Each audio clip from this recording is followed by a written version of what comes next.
Cool Figure TV. Revolutionary salute. Revolutionary salute. Like, share, subscribe. Welcome to the House of Revolution. You know I'm your humble host, the Revolution. And what is these late-breaking, shocking, disgusting allegations involving P Diddy and JLo and these minors? Before we get into that, be sure to wipe your feet. That means hit the like button. Like, share, subscribe, support the platform, y'all. Let everybody know Core Figures Live. Salute Queen, the hardest working revolutionary in the business is back. And we got to get caught up in the latest disgusting allegations and everything that's going on in the life of P Diddy, the bootleg hip-hop Jeffrey Epstein.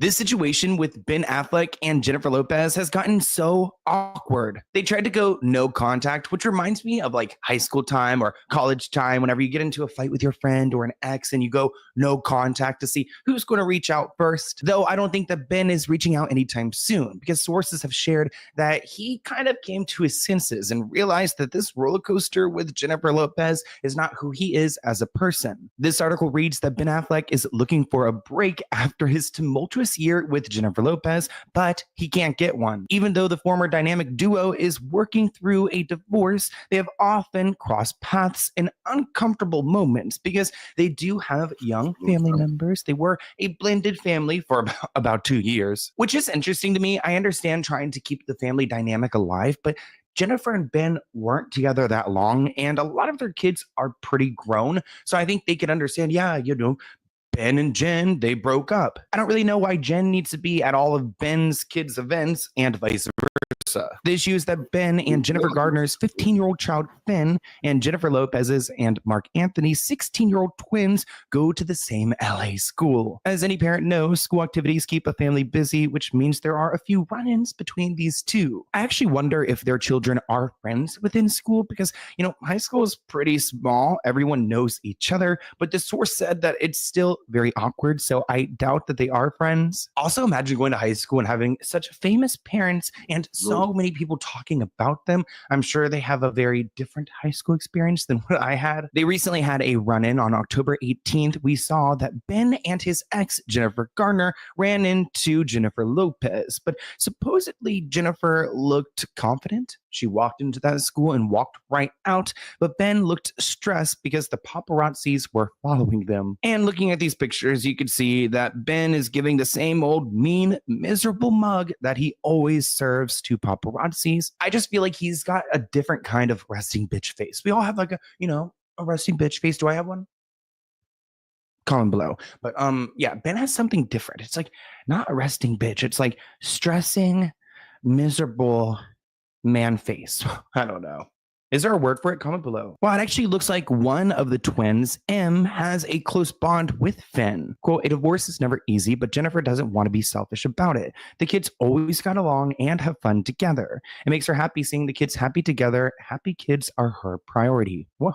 That's a first. I've always said that Jennifer has at least 4 or 5 more marriages under her belt, so I'm surprised that her priority isn't trying to get like a basketball player or football player. Who do you guys think she will go after next? In addition to the school issue, Jennifer is currently promoting her film Unstoppable, which was produced by Ben Affleck and his buddy Matt Damon. Matt actually picked up the slack during the red carpet events while Ben was noticeably absent. It looks like sources share that Ben and Jen are resigned to keeping it as it is. The hope is that it'll get easier as time goes by. So yeah, that pretty much sucks. I mean, Jennifer has to go and promote this movie, but it looks like Ben has no desire to do that, which will probably lead to a flop. This to me tells me that these two are in a very vulnerable place, because if they were as calculated as some people are out here in Hollywood, then they would have figured out how to use this relationship, use this scandal to promote that movie. But right now they're trying to keep everything on the hush hush. And I have a theory why, which I'm going to get into. You know what? Let's just get into it right now. So Jennifer Lopez and and Diddy have a history. We've covered this extensively on my channel. I know you guys, if you're an avid watcher, you are well aware. I loved when people are versed in the Sloaniverse. You just understand what's going on. You can keep up. You're like, yeah, we did talk about that. We did. We've talked about this guy, Ojani, which I am sorry if I'm saying your name wrong, but he's been going out and about speaking on Jennifer Lopez's name and their marriage and suggesting that Diddy was part of their divorce. Now, we've heard quotes from Ojani, but we actually haven't heard him speak for himself, which I'm going to share with you guys. In an interview with Univision's Desperita America, he expanded on his Instagram post. Now, in my opinion, I feel like he's trying to walk back a little bit. I feel like Jennifer Lopez hasn't reached out to him in decades, but maybe her lawyer has. I mean, I could see this guy getting a cease and desist and trying to slow it down a little bit because JLo's trying to keep it hush hush. Now, Johnny and Jennifer were only married a year back in 1997. She began dating Diddy while working on her debut album On the Six. He was quoted saying, when Diddy got involved, that's where the separation began. Now, the clip I have of Mr. Ojani is actually translated for you guys, which comment below. Are you guys Spanish speakers? Comment below. I would love to do videos in Spanish, but it's gonna need some work. Anyways, here is that video, and I'm sorry for the translation. What would you say to Jay? To speak the truth, to reveal every incident, to question why he took legal action against me, accusing me, fabricating lies, and contacting various companies to prevent my employment, as well as reaching out to television networks to hinder my job opportunities. Why? Why? I haven't wronged you in any way. Now, I could have seen that coming because, people like me out here on the internet, while celebrities will once in a while come after us, they really want to go to those personal people who have the stories. So that's why I kind of love where I'm at in my career, because a lot of people will come to me sometimes and share their stories, share their tips, and I will put them out there in a respectful way. So if you guys have any tips about anything, you guys can always reach out to sloanwellknown@gmail.com. JLo has not responded to Ojani, not at all. I'm sure her lawyers are hard at work. Now, as I mentioned, Jennifer's trying to keep it hush hush, but there's something I need to talk about, something she probably doesn't want out there. So if there's a time for her to reach out, it's probably going to be this time, because we need to talk about this 13-year-old girl who claims they were R-worded by Diddy. Interesting. Well, guess what? Diddy had a date that night, and her name is Jenny from the block. Let's talk about these cryptic photos of P Diddy and Jennifer the night that he R-worded a 13-year-old girl. Now, this is probably as evil as Hollywood gets. This article reads that Diddy can be seen having a conversation with his then girlfriend, Jennifer Lopez, in newly shared photographs from a party where he R-worded a 13-year-old girl. He was accused of drugging and R-wording the child in several lawsuits filed by Tony Busby, which we love Tony Busby on this channel. I have had some people reach out to try to get him on the channel because he is doing interviews. So if you guys want to send a little message to Tony Busby, hey, we would love to talk to you. Now, this crime took place at the 2000 MTV VMAs in New York City. It looks like Diddy and JLo got into a heated discussion before he walked away from her, which is so creepy, because what if they were at this nightclub, Lotus nightclub, having a good time, they got into a fight, and then he just disappeared for the night, and he ended up R-wording a 13-year-old girl?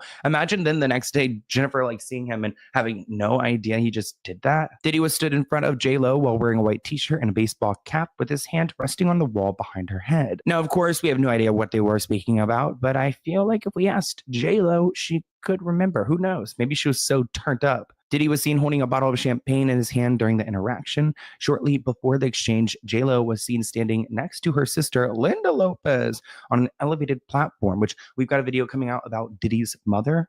We're going for the whole family because I really feel like the family's involved too. Here's Linda Lopez. You guys can see her over in the corner. And then we've got, of course, JLo. Looks like she's yelling at him. Linda continued dancing nearby after Diddy walked away from JLo. Other guests were at the party, including Jay-Z, who we've been talking about him as well, Ben Stiller, Ice-T, and magician David Blaine. The pictures have resurfaced as Diddy has a new lawsuit against him, and it looks like these photos are actually included, identified as Celebrity A and Celebrity B. The lawsuit claims that Diddy R-worded the young girl at the party after he aggressively approached plaintiff with a crazed look in his eyes. The 13-year-old girl had a friend drop her off at Radio City Music Hall in New York so she could try to attend the VMAs.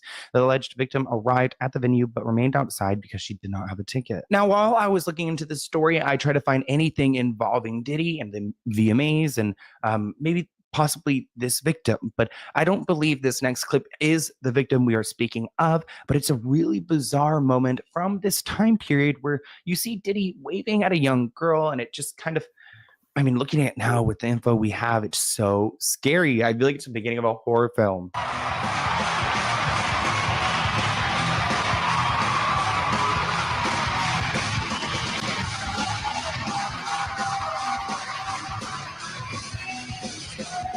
So good. You're doing so good. I just want to say, everyone will suffer.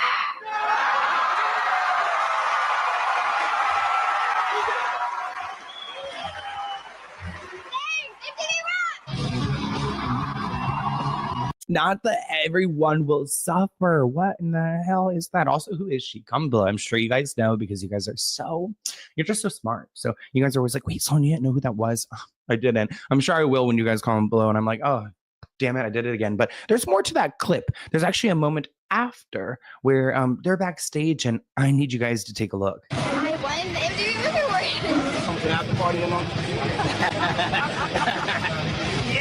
So again, not our victim, but a really creepy moment. Oh, The lawsuit continued, man. determined to get into an after party. She, the 13-year-old That's disgusting, man. You told the girl you coming to the after party tonight. Yeah, yeah. Ooh, that's disgusting, man. girl, approached several limousine drivers, attempting to talk her way into the VMAs. One of the drivers she spoke with claimed to work for Diddy. The driver is alleged to have told the victim that Diddy liked younger girls and said she fit what Diddy was looking for. He said to have invited her to an after party. So in my opinion, this limousine driver is almost as guilty as everyone else is. I mean, he needs to be investigated if he's inviting these girls and setting it up for Diddy to go and get his prey, because he is a predator. The limousine driver later drove the girl alone to the after party, according to the documents. The victim signed an NDA agreement and agreed not to talk about what happened at the party. She was not given a copy of the document, which is supposed to happen. The lawsuit claimed that there were many celebrities at the party and staff walking around with trays of drinks. The victim observed widespread drug use, including marijuana, cocaine. The plaintiff accepted a drink with a reddish-yellow mixture that tasted like orange juice, cranberry juice, and something bitter, which probably is what's called GBL. It's the date R-word drug, roofie, which is a clear, oily liquid. I've seen it before. I actually think if you ever can see it, like look at it so you can get an idea of it, because it is silent but deadly. Now, this report continues. After one drink, the victim started to feel woozy and lightheaded. Looking for a place to rest, she entered what she believed to be an empty room so she could lie down for a moment and did not lock the door. Diddy then entered the room and aggressively approached the plaintiff with crazy eyes, grabbed her and said, "You are ready to party." The accuser claimed that Diddy threw her towards a male celebrity referred to as Celebrity A, who removed her clothes as she grew more and more disoriented. She was held down by Celebrity A, who then R-worded her while Diddy and Celebrity B, a female, watched, which makes me wonder, is that female B, that Celebrity B, is that Jennifer Lopez? The lawsuit continued after the male celebrity finished. Diddy then R-worded while Celebrity A and B watched. Diddy attempted to force this person to perform with their mouth, but she resisted by hitting Diddy in the neck, and then he stopped. The alleged victim is said to have grabbed her clothes before wandering around the house with nothing on as she looked for an exit, only getting dressed once leaving the property. Tony, her lawyer, claims that she fell into a deep depression, and I understand why. And what's so sad about this is that, like, you know, a lot of these people now they're coming forward because a lot of them were kids when this happened. So, I mean, I think back to when I was 13, 14, 15, 10 years old. I don't think I would have had the knowledge to know what to do. So I'm glad that they are coming forward now. There's actually another minor who's also going after Diddy because they were attacked by him, as they should go after him. And here's a little clip of what's going on in that case. Bombshell new allegations against Diddy, and this might be one of the worst ones yet. According to the new lawsuit filed by Tony Busby, the man who filed it was 10 years old in 2005 when he went to audition for Diddy. Now, Diddy told the family that he wanted to meet with the boy first alone before meeting the rest of the family. So they went to a hotel near Madison Square Garden, and the boy rapped a few songs for Diddy, and apparently it was going very well. Diddy then asked the boy how bad he wanted to be a star, and the boy replied, "I would do anything." So during this conversation, the boy was handed a soda. A few minutes later, he started to feel a little bit funny. Diddy then told the boy, "Well, sometimes you got to do stuff that you don't want to do," and then proceeded to unzip his pants and whip it out. He then forced the boy to perform acts on him before the boy passed out. When he woke up, he could tell that he had been AR'd. When he came to, he was crying for his mom and dad, and Diddy apparently threatened him, saying, if you tell them what happened, I will unalive both of them. Now, of course, JLo is trying to run right now. I mean, imagine if she is celebrity B. What do you guys think should happen to her? If she sat there and watched, like, watch me throwing out names. What if celebrity A was like Ashton Kutcher? I don't know. Maybe the A stands for Ashton. I know it doesn't, but you guys know. I mean, I know Jennifer is like hella stressed, and that's probably why she's keeping it low key. I feel like Ben Affleck is like smiling hard right now, knowing that he's not gonna have to deal with this Diddy aftermath, because they were really trying to position themselves as a duo, as like a pair, and if she was gonna go down, he was gonna go down with her. It looks like he has been trying to do a little bit of a makeover now that he's moving on from Jenny from the Block. We've actually seen reports that he's been getting like Botox, getting like his tattoo on his back removed, really cleaning up, which is something that Jennifer begged for him to do. Some people claim that it's for him to combat this miserable man face that I was telling you guys about before, resting miserable. What was it? Resting miserable man face? Man face. Why is it man face? A source told People that Ben is all about drowning himself in work to stay distracted from the highly publicized divorce from Jennifer Lopez. Quote, Ben is doing well. He thrives when he's busy, and he's been working nonstop. He spends a lot of time with his kids too. It hasn't been the easiest summer for him either. He's just trying to stay focused and make every day as good as possible, which is really good news for Ben Affleck because he does have issues with addiction. So if he could stay clean, then great for him. Anyways, I think that right now Jennifer's team would love to have Ben in the picture just to get away from some of these Diddy accusations. I actually made a TikTok recently that they seem to have planted a story about Drake and JLo, probably trying to make herself look good and to keep the two celebrities like in the media. I mean, I feel like Drake is kind of like boring now that Kendrick Lamar like stomped on him, but that's just in my opinion. At this point, Jennifer Lopez continues to crack me up because she's got her people going to the press trying to paint out this picture about her and saying now that the rapper Drake wants to get with her. Keep in mind, they were seen together back in 2016 and 2017. In my opinion, it was like a PR relationship to promote a song. As soon as she filed paperwork against Ben to divorce him, he reached out. He was very sweet and told her what a fool Ben is for letting her get away. The source shares they have a lot of their own history and a lot of chemistry. Getting that kind of attention when she was feeling so low was exactly what she needed. Now they're texting every day and things are getting hot, saying that she's not putting him in a relationship category, but she's going to put him in the hookup category. Keep in mind, she's 55 and he's 37. They add that it's still in the sexting stage, but she loves hearing from him and sharing sexy selfies. He's very quick to compliment her and lays it on thick. If you guys like that reel, make sure you go and follow me on Instagram at SloanHooks and TikTok at SloanHooks. I'm trying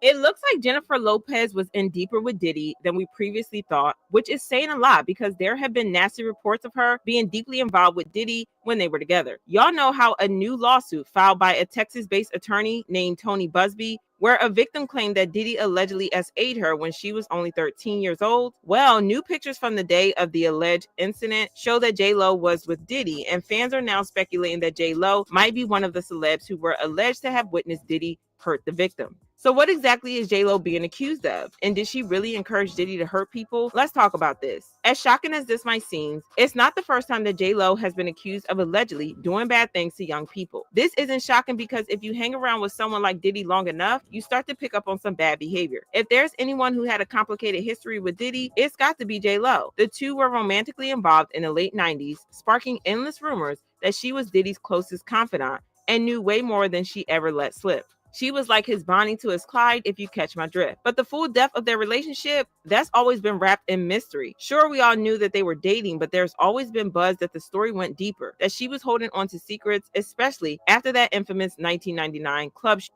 So picture this scene. Diddy and JLo are out at a Times Square club, hyped to celebrate the upcoming release of Shyne's album. Shyne was Diddy's 21-year-old up-and-comer, just breaking into the industry, and JLo was still relatively fresh on the scene too.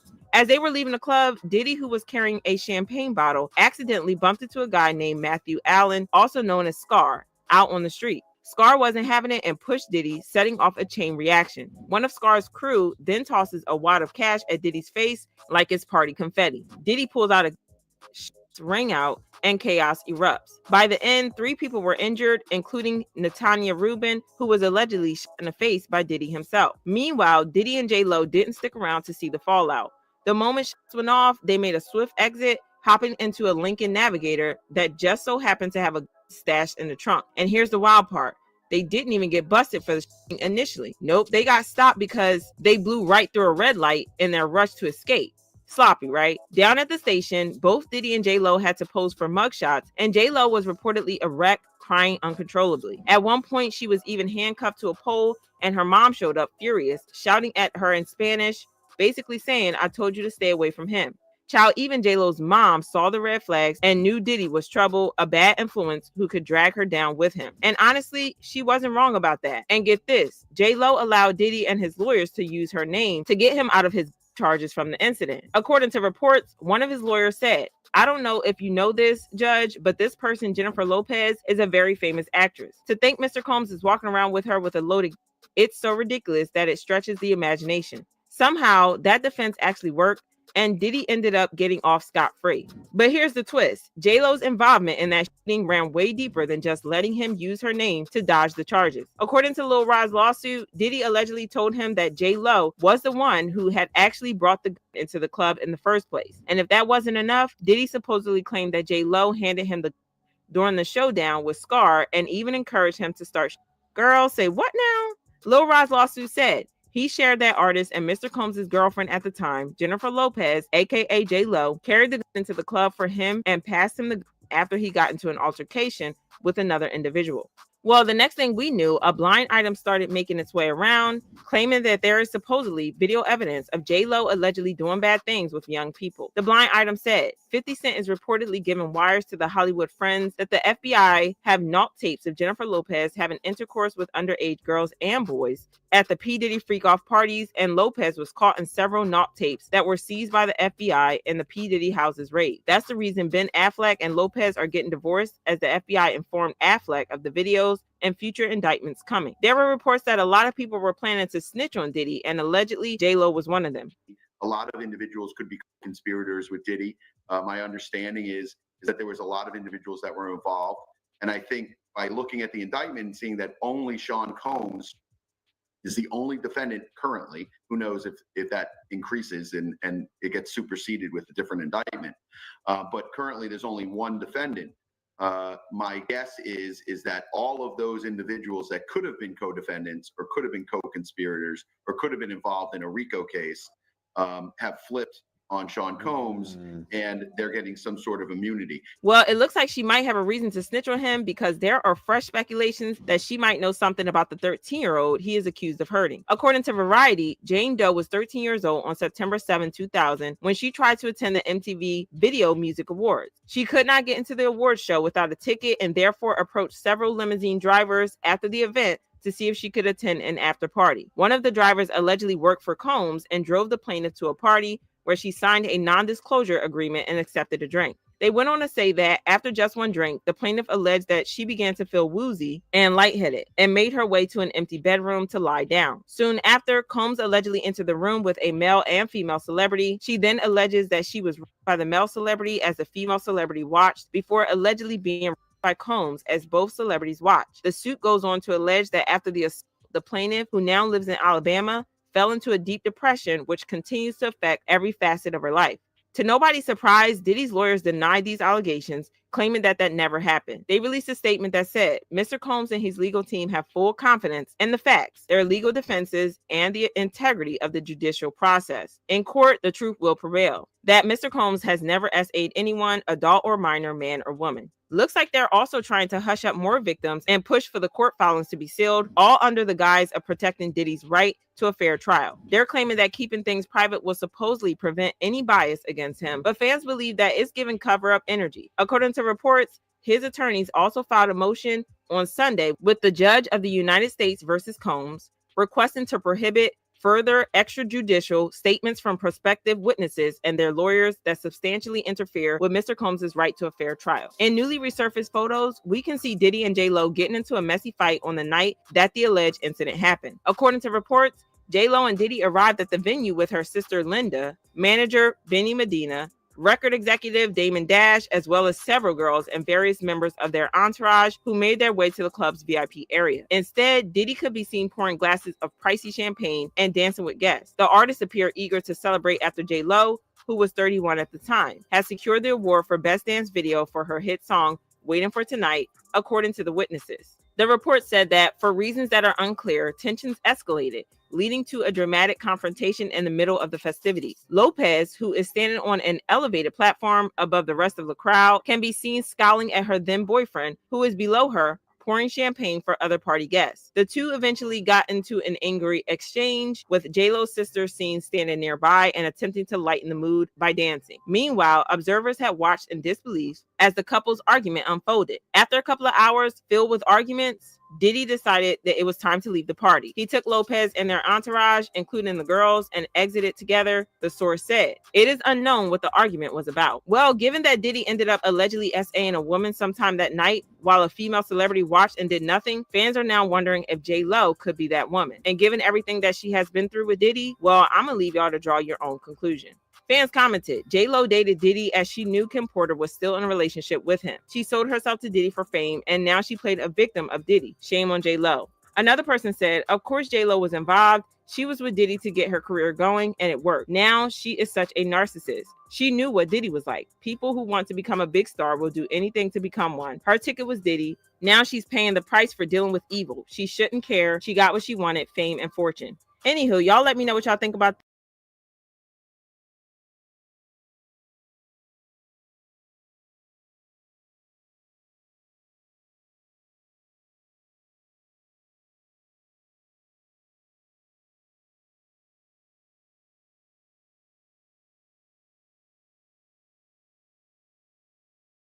Diddy Combs just got denied again big time, but now he's presenting a $50 million bail package. Could he get it?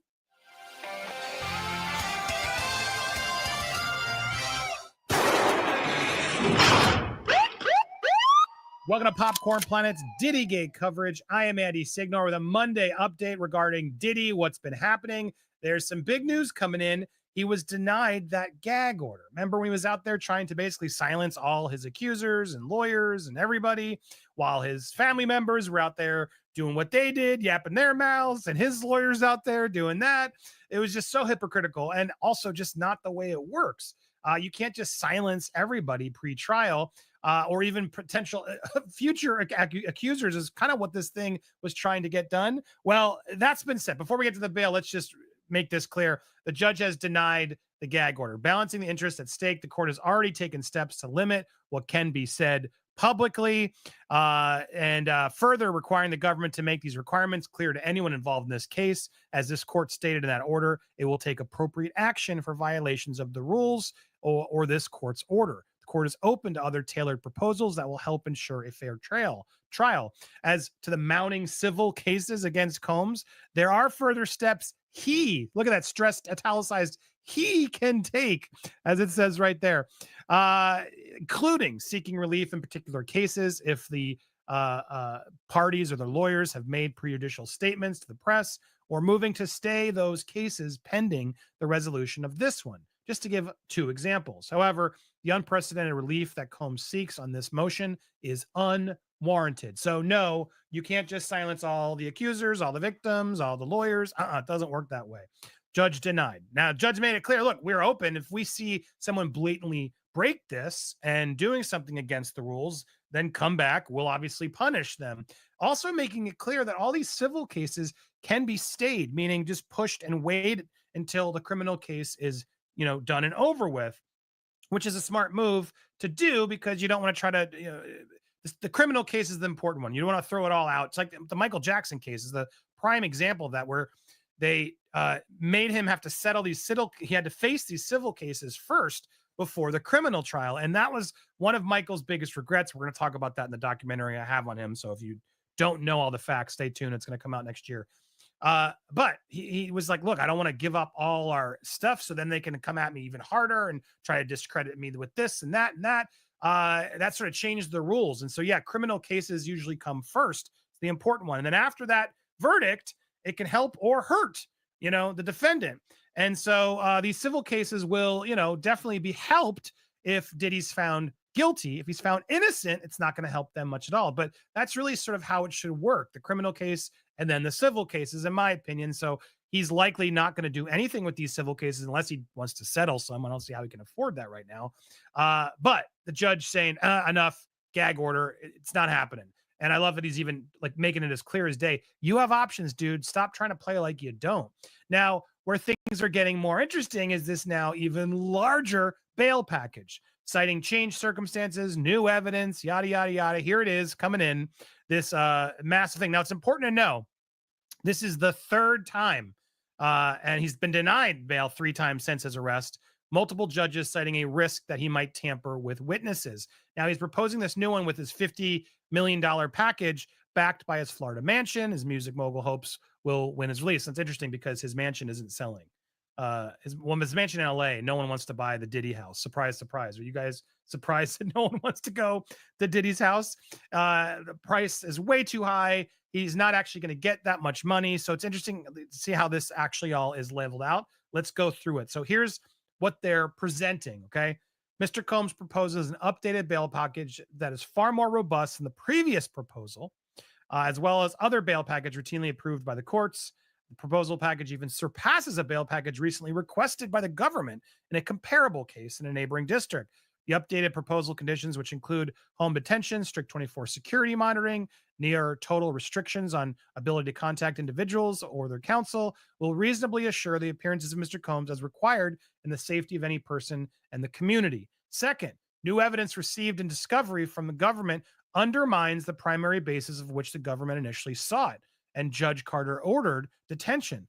The evidence makes clear that the government's case is thin. It confirms the defense initial description of the events depicted in the 2016 video recording. The video is not evidence of coerced freak-off, but rather a minutes-long glimpse into the complex but decade-long consensual relationship between Mr. Combs and victim one. Those actions in that tape aren't consensual, Sean. Nice try. Additionally, the new evidence refutes the government's pro-offer at the initial hearing regarding a potential second alleged victim.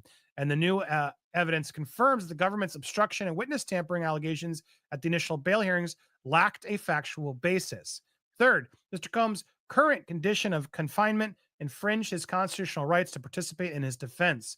Given the government's unamended estimate of the amount of discovery in this case, its unique format, including voluminous video, photograph evidence, Mr. Combs' release on the proposed conditions is necessary so that he can review the discovery and prepare for trial. Despite the MDC's best efforts to facilitate the defense team's needs, the current arrangement makes trial preparation impossible, as evidenced by the recent multi-agency sweep of the facility, resulting in lockdown. The Bail Reform Act and the Constitution demand more. Accordingly, Mr. Combs moved to reopen the prior detention decision and request release in the proposed update herein. So look, he goes in and puts some case studies. And honestly, I've always been a little bit sort of confused by this. Now, I do think he's a threat. I do. At the same time, it's like he has the right to defend himself. And it's really hard to do it in jail. Now, obviously, for us who don't like Diddy, we're all like, yay. But I'm more for due process and the rights because we got to do it the right way. And what is the evidence they're actually showing and using to prove this? That's what's up for debate. Now, you'd think the texts and things that they brought up to the judge are real. So what's Diddy talking about? Probably nothing. But if there is a version of this where the evidence that they presented wasn't actually factually correct or proper, well, that could change things. Here's now what he's requesting. He's leveled it up. Look at this. $50,000 bail, co-signed by his mother, sister, mother of his oldest daughter. All the family members are now in it too. And they're all on the hook going to be now to save his ass. Secured by equity in the Miami house, yada, yada, yada.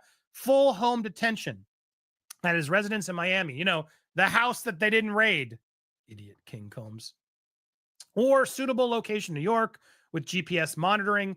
Counsel will travel to his location for any in-person meetings and have counsel meetings via video. To the extent Mr. Combs' travel is necessary to attend court or pre-approved medical appointments, see how they can get away with that, pre-approved medical appointments, his travel will be restricted to the southern and eastern districts of New York and southern district of Florida.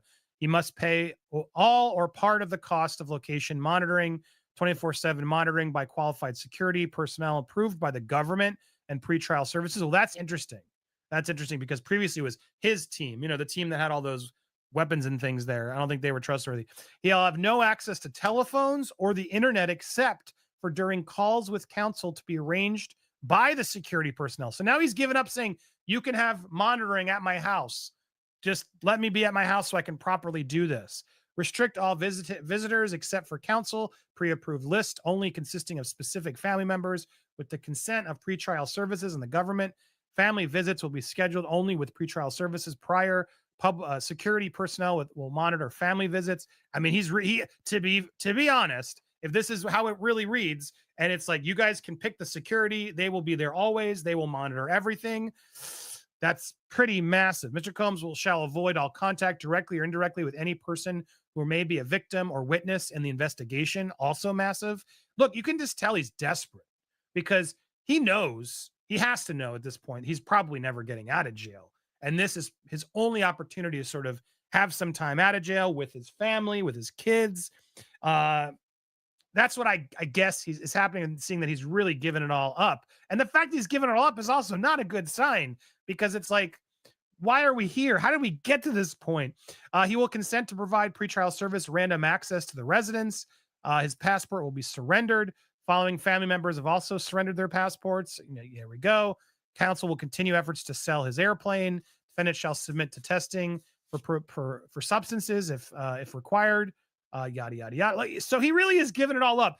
Must participate in a program of counseling if directed. All other standard conditions of pretrial release and the avoidance of the stated. If Your Honor wants something more different, we can do whatever Your Honor thinks is necessary. So he's really like, dude, I'll do whatever it takes. I need to, and to be fair, and I don't want to give Diddy anything, but I want him to have a fair trial. I really do, because when he loses, if he loses, it's only going to be, well, you didn't even give me a chance to do this or that. And that was not just.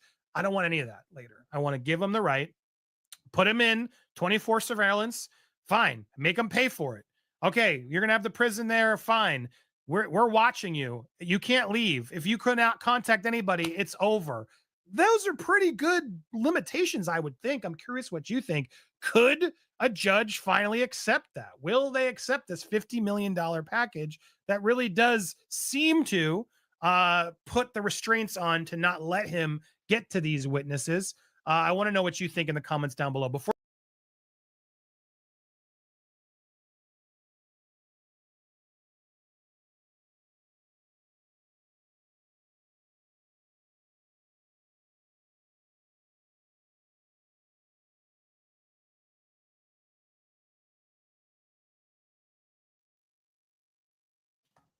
ex-gangster who was an associate of Diddy reveals he is filing a lawsuit against the disgraced mogul's mother. Wait, the same mother that said, "My son's not a monster," might also be a monster?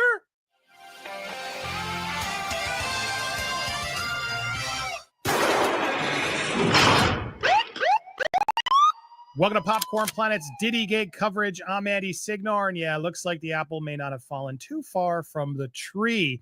Janice Combs was in the news. We talked about this a while back. The most ridiculous, hypocritical, tone-deaf statement I've seen yet. Look, I understand wanting to defend your kids and be there for them, but not like this. And well, new reports are coming in, including one today that really sheds some light as to maybe why she's covering up for her son and where he might have learned some of this from, allegedly. Here we go. Let's look at this. So an ex-gangster who was an associate of Diddy's, he's now filing this lawsuit. Let's go through this. So Shyne apparently used his mother's name to allegedly form a criminal enterprise to hide money and other business deals, according to a former friend who worked with the disgraced mogul. Shyne D1 Best, here he is. You can see an image of him here.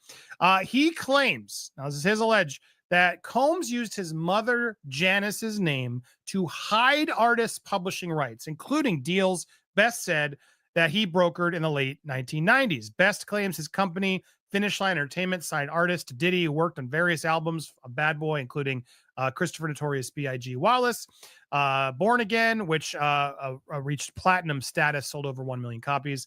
Best also said the way Combs allegedly organized his business deals not only took publishing rights from him and the artists who worked on the songs, but bilked them out of future earnings. Here's his quote: "All my publishing rights went to Janice Combs." Best told the Daily Mail exclusively, "I'm here to talk about a different section of the allegations and what I feel to believe involves his mother, Janice Combs. The Racketeer Influenced and Corrupt Organizations Act is about holding people accountable for systematic actions." He added, "You know, these actions have caused financial hardship, emotional hardship, but not only myself, but other artists in the business through what I feel was fraudulent and coercive activity. And I think that Janice Combs falls under these guidelines." Interesting. So these theories coming in allege that this loving mother of a son who's not a monster had no idea what was going on. Meanwhile, he's using her name to get away with this. This is nuts if true. Now, he told Daily Mail he plans to sue Janice Combs and her company because the Bad Boy deals were signed to her name. He alleges that Combs did the same thing with songs his company created on other albums. He said he was not surprised the former mogul is facing possible life sentence if he is convicted on all charges. He added, watching the now viral video of Combs with his former girlfriend Cassie in the hotel angered him. That video of Cassie broke my heart, he said. I have 2 daughters, a mother, sisters. It's like, wow, you could do that to Cassie, but you don't want to stand up to Suge Knight? Other artists who work with Combs, including Mark Curry, have previously alleged him of these types of things. Let's look into that. This was rapper Mark Curry. This was back in not too long ago, actually, about a month ago. Here he is, rapper Mark Curry. Now, continues to sort of put this out there. A month before Diddy was hit with the scaling lawsuit from his ex-girlfriend, Cass. This was last year, a year ago.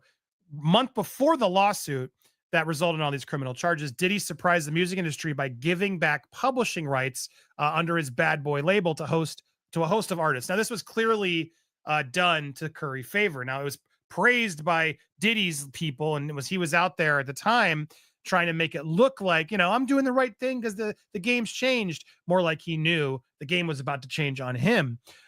So while it happened, rapper Mark Curry offered his thoughts from inside about what he believes really went down. He gave all of us artists back the publishing rights in exchange for an NDA not to talk about him. He claimed, because I think he had some kind of idea that this was coming down the pipeline. He tried to cover up his tracks real quick, and it didn't work. Just let that sit in for a second.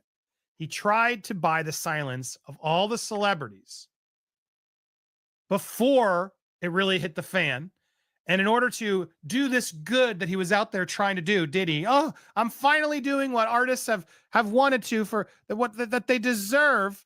Now, as that was going down, it was really also only get the rights to your music back if you sign an NDA that you never talk smack about me. Now, that's what happened with Aubrey O'Day. Was another one.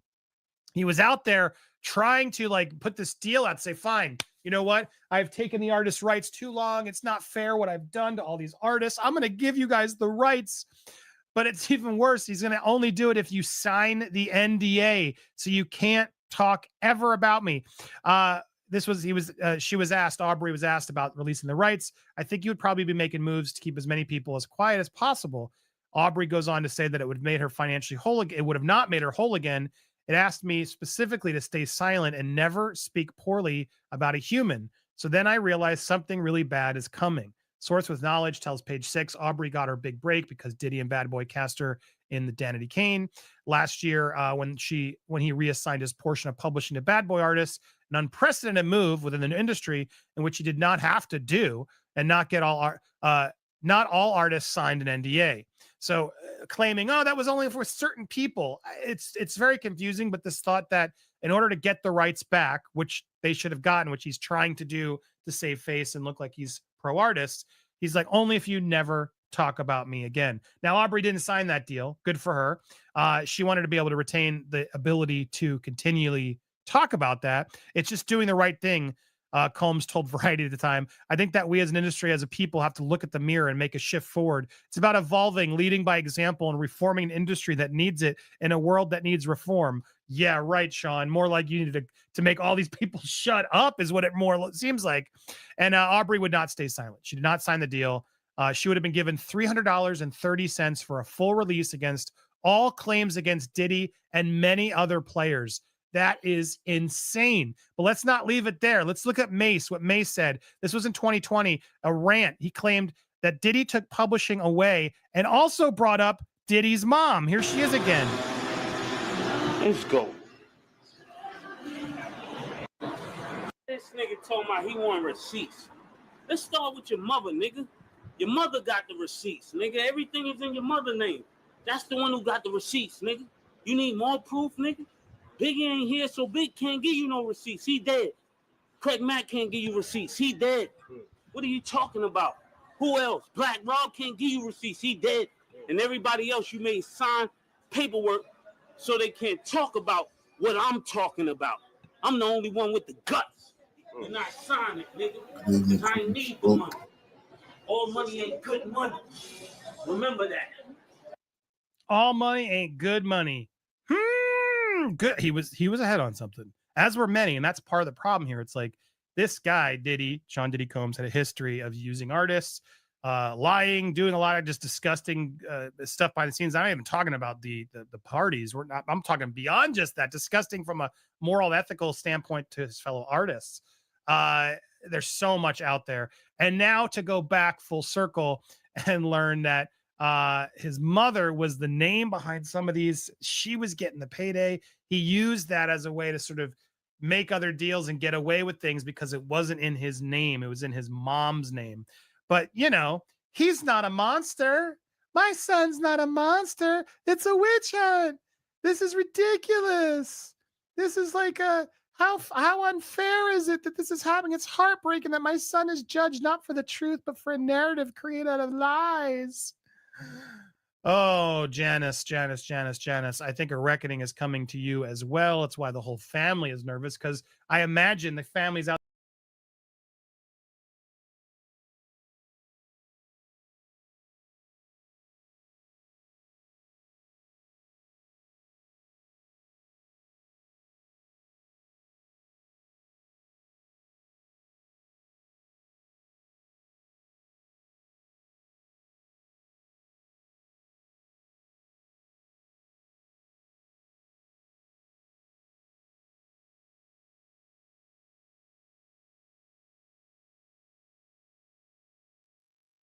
Today, well, baby, if your name is Joseph, actually, if your name is Thalia Graves, you better count your pennies, dollars, and what else.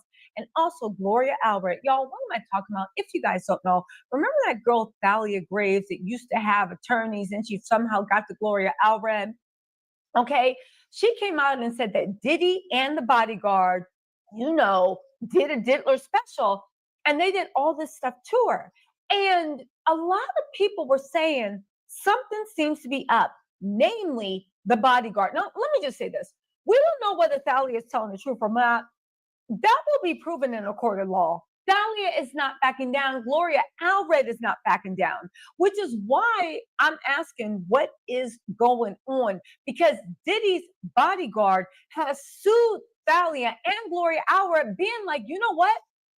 Not only is what you're saying that it didn't happen, guess what? It could have never happened because I was banned from being around Diddy. Now, listen, let me just also say this before we pick sides. Kalina came out and defended Diddy too, and we all know that Kalina is the reason. Kalina's not the reason, but Diddy's involvement is the reason why. With Kalina is the reason why he's sitting in Fed jail or the holding detention center doing the Harlem Shake. Y'all, listen. Let's get into this, and then y'all tell me what you actually think is going on, because baby, it seems like there is a lot going on. All right, so where do we also start? Okay, this is Sherman versus Thalia Graves, and let's not forget that Diddy's son, I think it was Justin, liked a tweet of this guy Joe Sherman saying that this whole lawsuit against Diddy from Thalia Graves was a setup orchestrated by Jay Prince. I know that's what I said. What are y'all talking about? And speak up. I want to hear some more. And Justin Combs, Diddy's firstborn son, second son, age-wise, outside of Quincy, literally actually liked it and said it was true. So there's a lot going on. And again, there are other people that have like texts and stuff like that that say that Thalia is actually being honest and Joseph actually might be a plant for Diddy. So keep that in mind as we read this, okay? It was filed November 7th in the New York Southern District Court, so you know he is real. They said Diddy's ex-bodyguard sues great accuser Thalia Graves for defamation over claims of 2001 assault. Now, again, I do want to say this, YouTube.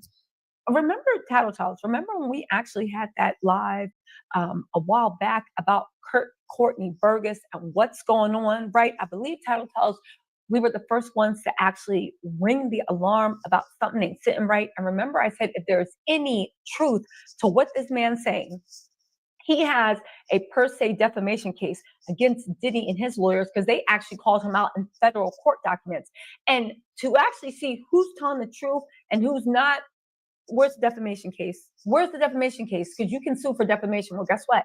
It looks like Joe Sermon might be a tattletale, and he is filing a defamation case. Okay, let's get into this, right? They said Diddy's ex-bodyguard sued scrape accuser for defamation over claims of the 2001 assault. A bodyguard who was named in the September lawsuit that alleged that he and Diddy viciously raped a woman in 2001 is now suing the accuser for defamation and emotional distress. Let me just say this. If she is lying, it 100% is defamation and emotional distress. Now, I did see the bodyguard actually put up a post saying this is about men's rights. And let me just say this, because there are crazy women. But in this day and age, after what happened, don't give me nothing about men's rights. It's still a man's world. Pick another argument. Anyway, right? They said, according to a filing reviewed by USA Today, Joseph Sherman sued Thalia Graves in New York federal court on Friday and said with his attorneys calling Thalia's allegations utterly false and untrue. They claimed he worked with Diddy in 1999, years before the alleged events in Graves' lawsuit. In the lawsuit, his attorney says Thalia and her legal team are attempting to blackmail him. And adding that Thalia and her lawyers made outrageous, disgusting, and life-altering statements without any regard for the truth. But is she lying? Okay, right? They continued, Joseph has never met Thalia Graves, let alone raped her. Okay, so he is calling her a liar. He continues to suffer severe reputational harm. I can see that, because who wants to be approached by the diddler? Even though if you were Diddy's bodyguard in 1999, that's all I'm saying. Emotional distress. The reputational harm is being Diddy's bodyguard, but what do I know, right? Emotional distress and financial damages as a result of Thalia's lawsuit per his filing. He also accuses her of messaging and asking him to provide false testimony against Sean Combs in exchange for being left out of legal proceedings. A lawyer for Thalia declined to comment. Okay, now how are they going to prove whether this is true or not? Now, listen, in her complaint, she said she's dating one of Diddy's employees at the time and alleged that Diddy and Sherman rugged her, bound, and raped her at the Bad Boy Record Studio in New York City around summer 2001. She sought relief from the court for gender-motivated violence and violation of New York law by allegedly recording and sharing footage of her assault. Okay, so listen, there were text messages that were released, okay, because we got to talk about this.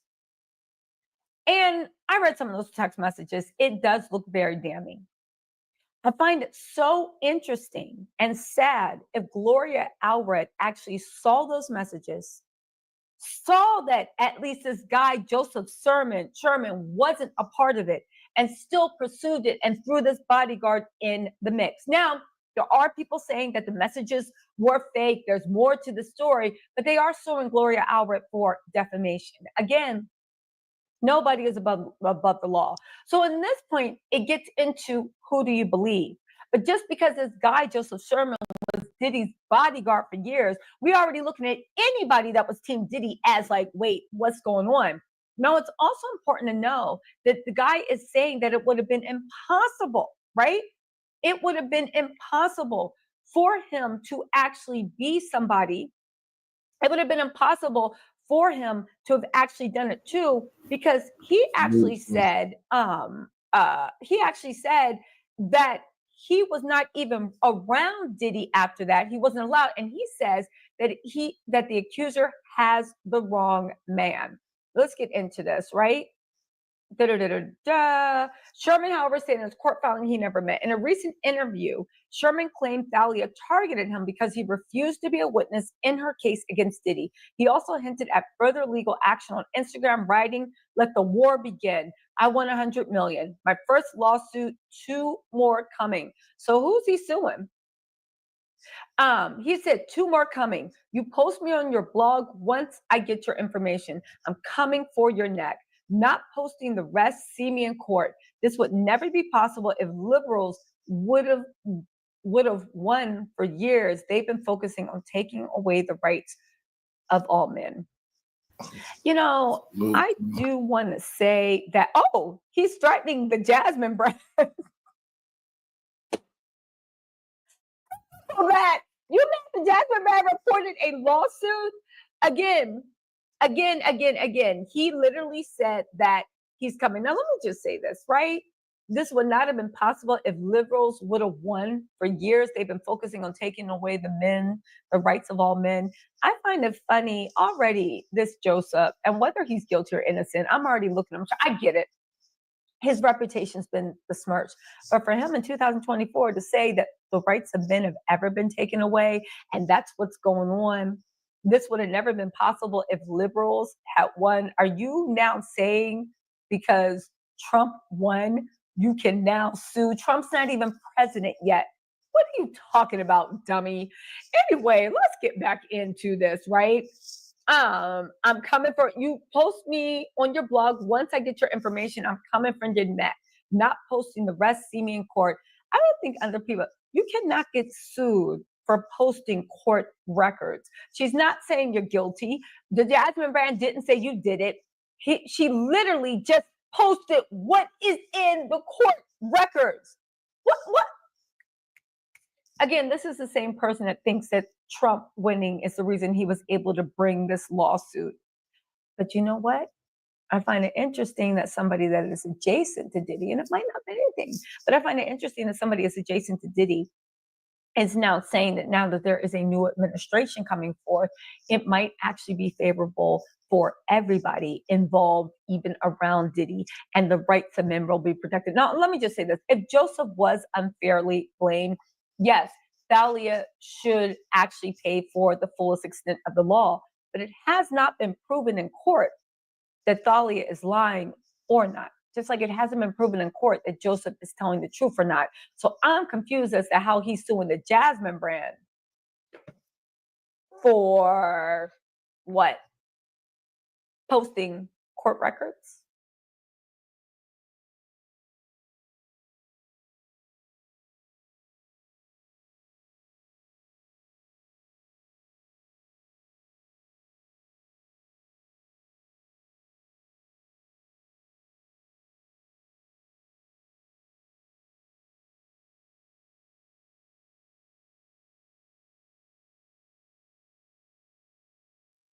I would not agree to anyone to say, hey, let's tell the Diddy story and I'll tell you about how I was victimized. I wanted to tell the Shyne story. I wanted to tell the story of triumph, the story of overcoming adversity and being the victor, not the victim. Shyne has a lot on his mind when it comes to Diddy and politics. The rapper turned politician who goes by Moses Shyne Barrow Levi sat down with a Hollywood Reporter for an in-depth conversation about his life and career, his fall from grace during the infamous nightclub shooting involving now disgraced music mogul Diddy, and his rise within politics, all timed to the release of his new Hulu documentary, The Honorable Shyne. I didn't want to do the Diddy documentary. Obviously, there's a history there He did things to me, to my family, that devastated my family. But I didn't want to tell that story.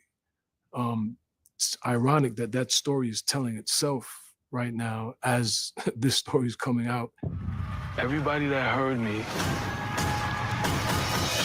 wanted to sign me. Shyne's journey began as an immigrant child who moved to Brooklyn from Belize at just 8 years old. Started in Belize, started watching LL Cool J and Michael Jackson in Belize as a young kid, came to Brooklyn when I was about 8 years old. And we continued in poverty, but the poverty that we continued in, was better than Belize. This ties into my political life of what I'm trying to create in Belize, where you can go from abject poverty, but based on your work ethic, based on your talent, based on your ability, you can become, a multimillionaire at the age of 18. The aspiring rapper quickly rose through the ranks after releasing his self-titled debut album under Sean Diddy Combs' Bad Boy Records in 2000, which reached gold status. Def Jam wasn't really, no one was even close to Bad Boy Records at that time. Diddy then took the young rapper under his wing. However, Shyne's promising career was quickly cut short when he was charged in a high-profile New York nightclub shooting in 1999, along with Diddy. During the subsequent trial, Shyne was convicted in 2001 and sentenced to 10 years in prison. Meanwhile, Diddy was acquitted. I was a fall guy. I was the sacrificial lamb. You have a multi-million-dollar corporation, $100 million generating hundreds of millions of dollars for BMG. And so it was either I go to jail or Diddy, who was the CEO and, the revenue generator for the corporation. It wasn't as if we were in the club and we were acting bad or we were looking for trouble. People were aggressing. People said that, I'm gonna kill you. Someone drew a weapon and I was defending myself. So if Diddy did fire a weapon, it would have been in that context. So I'm not here to be, the person trying to crucify anyone. As I explained that to you, Diddy didn't do that for me at trial. He was like, oh, it was Shyne. Shyne also notes that the victim of that shooting also has a different stance than the verdict. Interestingly enough, the victim says today that Diddy shot her, but back then she said, it was ambiguous. It was, they both started firing. But as I said, what went wrong is that it was a trial of self-defense and we could have all stuck together and the witnesses could have told the truth. The rapper ended up serving close to a decade in prison, but Shyne did not give up on his music career. The artist dropped a sophomore album, Godfather Buried Alive, in 2004 while serving time. I put out another #1 album while I was incarcerated. I think Tupac is the only one that did that.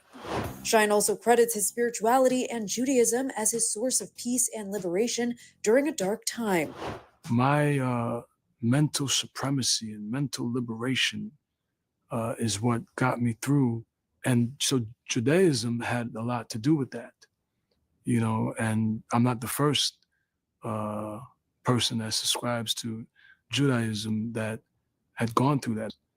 And what Judaism did for me was give me a blueprint of direct access to God. Shyne was released in 2009, went back to Belize with time spent in Israel and Paris as well, but it was in Belize that he dove into politics, currently serving as a member of the House of Representatives in his native country, all of which is covered in his upcoming doc. Everything that I worked so hard for has been taken away from me. But then you would talk to someone whose problem is what they're going to eat today.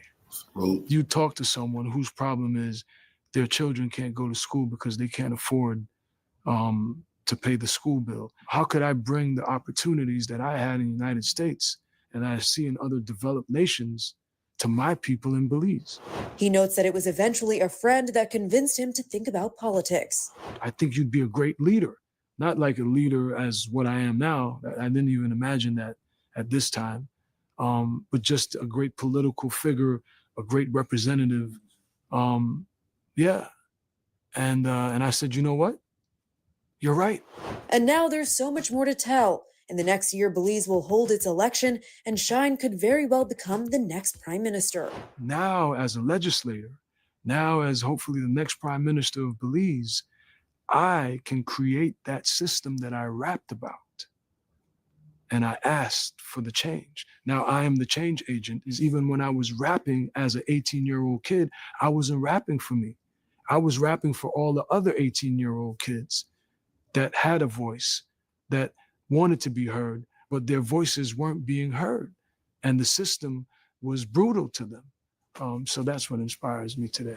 The politician says he hopes his story serves as an inspiration for those overcoming difficult obstacles to serve a better life.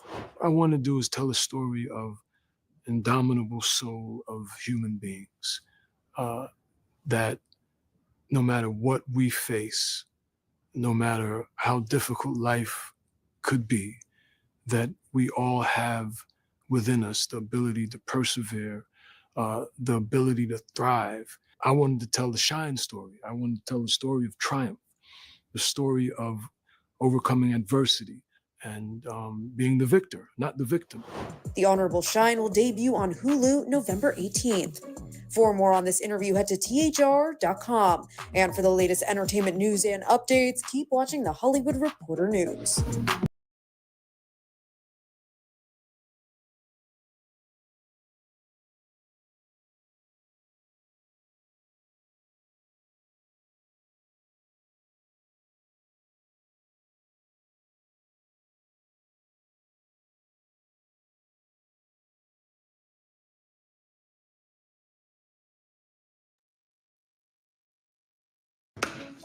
You know what? Let me give you my statistical analysis. There's a 100% chance that you're going to be somebody's 10 years of this. You know what that is? That's a big black man on your You, too late. He done tagged the next guy in. That's like a rabbit. Oh, I like his hair. He's breathing on you. That's disgusting. Oh, that other, give me a second, y'all.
Assault lasted only minutes, but what he was effectively telling me while he held my genitals in his hand was that he held the power, that he was in control. In recent months, Sean Diddy Combs has come under intense scrutiny, as have other major players in Hollywood. Allegations against powerful figures have spread like wildfire, with executives facing both civil and criminal charges. Among them, Diddy has arguably suffered the most dramatic fall from grace in recent memory. Each new revelation appears to sink him deeper into scandal, and fans worldwide are beginning to wonder how they missed the signs. After all, back in 2016, actor Terry Crews came forward with his own story during the Harvey Weinstein revelations, subtly hinting at disturbing patterns in the industry of an alleged men's club preying on the new people in the industry, including Diddy's rumored fixation with controlling young male talent. If even a former NFL linebacker like Terry Crews, standing at 6'4" and weighing 240 pounds of pure muscle, could be victimized, it raises disturbing questions about what young aspiring artists may have faced in the hands of industry mentors, particularly under the influence of someone as powerful as Brother Love himself. In 2017, Terry made a shocking revelation in a series of viral posts on his Twitter account, sharing his personal experience as a victim of SA. At the time, the Me Too movement was at its peak, with a flood of allegations surfacing against Harvey Weinstein, who was rumored to have connections with Diddy and allegedly attended some of Diddy's infamous parties. Seeing the stories of survivors emerge, Terry Crews found it impossible to stay silent. In a vulnerable series of posts, he disclosed that a powerful Hollywood executive had groped him at a party just months earlier. Although he didn't specify whose event it was, rumors began to swirl, with many speculating it was at one of Diddy's gatherings. In one of his tweets, Terry said, "This whole thing with Harvey Weinstein is giving me PTSD. Why? Because this kind of thing happened to me. I understand and empathize with those who have remained silent, but Harvey Weinstein is not the only perpetrator." Many found Terry Crews' claims hard to believe, with critics questioning how such a physically imposing man couldn't simply fend off and advance. But Terry explained that despite his strength, he felt utterly powerless and violated, fearing the consequences of standing up against someone so influential in the industry. The backlash pushed Crews to share his experience in a revealing interview with ABC News, where he laid out the full story and might have even hinted at Diddy's questionable behavior behind closed doors. I was by Adam Bennett, who was the head of the motion picture department at William Morris Endeavor. In that interview, Crews openly named his actor for the first time, Adam Bennett, a top Hollywood agent with a client list unmatched by almost anyone in the industry. Bennett wasn't just any agent, he wielded substantial power with the ability to make or break an actor's career with a single phone call. You're talking about a very, very powerful man who has access to studio heads. What they do affects every part of the business, from producers, writers, actors. They own finance companies, the whole thing. What he was saying, Adam Bennett was reportedly a regular at Diddy's infamous parties. Terry's account of what happened to him is very similar to Diddy's own behavior, making it hard to ignore the parallels. The most shocking part, Terry had never even met Bennett before this encounter, yet the agent boldly approached him with inappropriate gestures, quickly escalating to a physical attempt to grope him. Did you know him before the party? And I did not know him. Yeah, I heard of him. We had never, ever even had a conversation. He looked me in my eyes and he was sticking his tongue out, overtly to me. I mean, it was no mistake that this was a one of them type parties. tongue move. And I'm going, and I'm thinking it's a joke. I'm thinking, is this how this guy breaks the ice? I don't understand what this is. Confused, Crews said he reached out to shake his hand. I reached my hand out and he takes his right hand and under mine and immediately squeezes, grabs my genitals and I'm jumping back like, hey. The fact that Bennett targeted Crews, a well-established actor, not an up-and-coming star looking for connections, sent shockwaves through the industry. People began to question what Bennett may have done to those who felt they needed his influence to advance in Hollywood. Terry went on to share that even after he loudly protested, Bennett didn't back down. He attempted to grope him a second time, showing just how untouchable he believed he was. And he jumps back and he still does this tongue stuff and he's making weird noises and then he comes back again and grabs me again. And I slap his hand away, push him back more forcefully. And I'm like, what are you doing? The most unsettling part of the story, this entire incident happened right in front of his wife. Bennett, fully aware of her presence, seemed unbothered, assuming that neither of them would dare challenge him due to the massive influence he wielded over Terry's career. It's a chilling example of how power dynamics can paralyze even the most imposing individuals. So she's witnessing the entire thing. She's witnessing the whole thing. And we're just not, I can't even begin to describe to you how bizarre this is. It's so bizarre.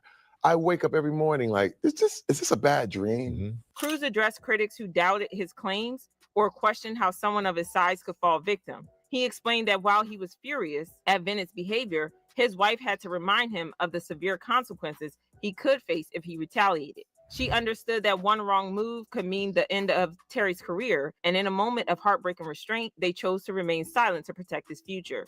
Former NFL linebacker, 6'3", 240 pounds, just muscles everywhere. How could he be? That plays into the total stereotype of Black men, I felt nothing but rage, Mike. But my wife prepared me. She said, Terry, you cannot handle these kind of things, violence. You can't hit back, because if you hit people and if you do this stuff. If someone like Cruz, with his size and established career, felt forced into silence, what chance would young, naive artists have against powerful figures like Diddy? I know how close I came to losing it all.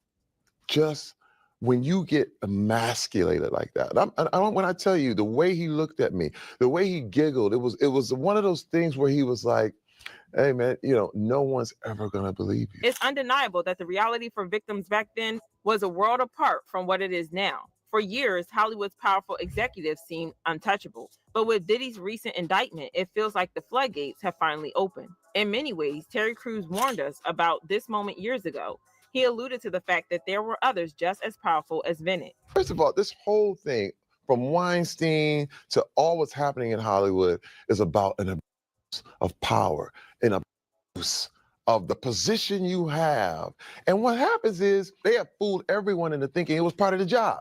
Crews pointed out that this kind of exploitation had been normalized for so long that many young talents felt pressured to exchange their dignity for a chance at success. His warnings might have seemed extreme to some, but when he took the stand to testify in front of the Senate committee, things started to change. This public testimony became a turning point, one that finally led people to take his claims seriously and recognize the larger, darker reality of Hollywood's culture. This past year, we have seen powerful men in Hollywood and elsewhere finally held accountable for and assault.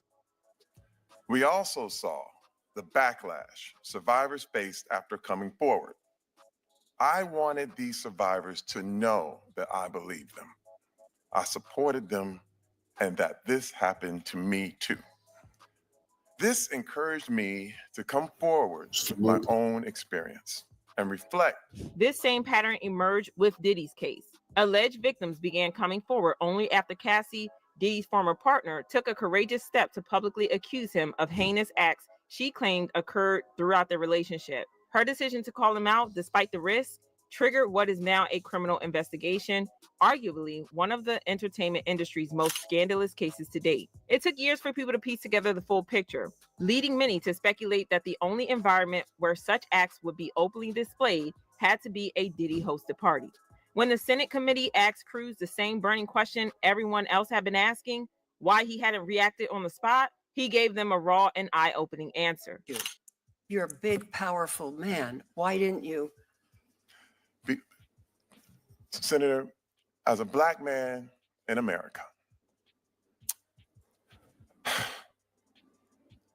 Say it as it is. I think it's important. you only have a few shots at success. You only have a few chances to make yourself a viable member of the community. With so many shocking revelations unfolding, Hollywood's powerful elite are beginning to crumble, and this may just be the start of an industry-wide reckoning. So if you don't want to miss any updates as the truth unravels, subscribe to our channel and stay tuned for fresh, breaking stories.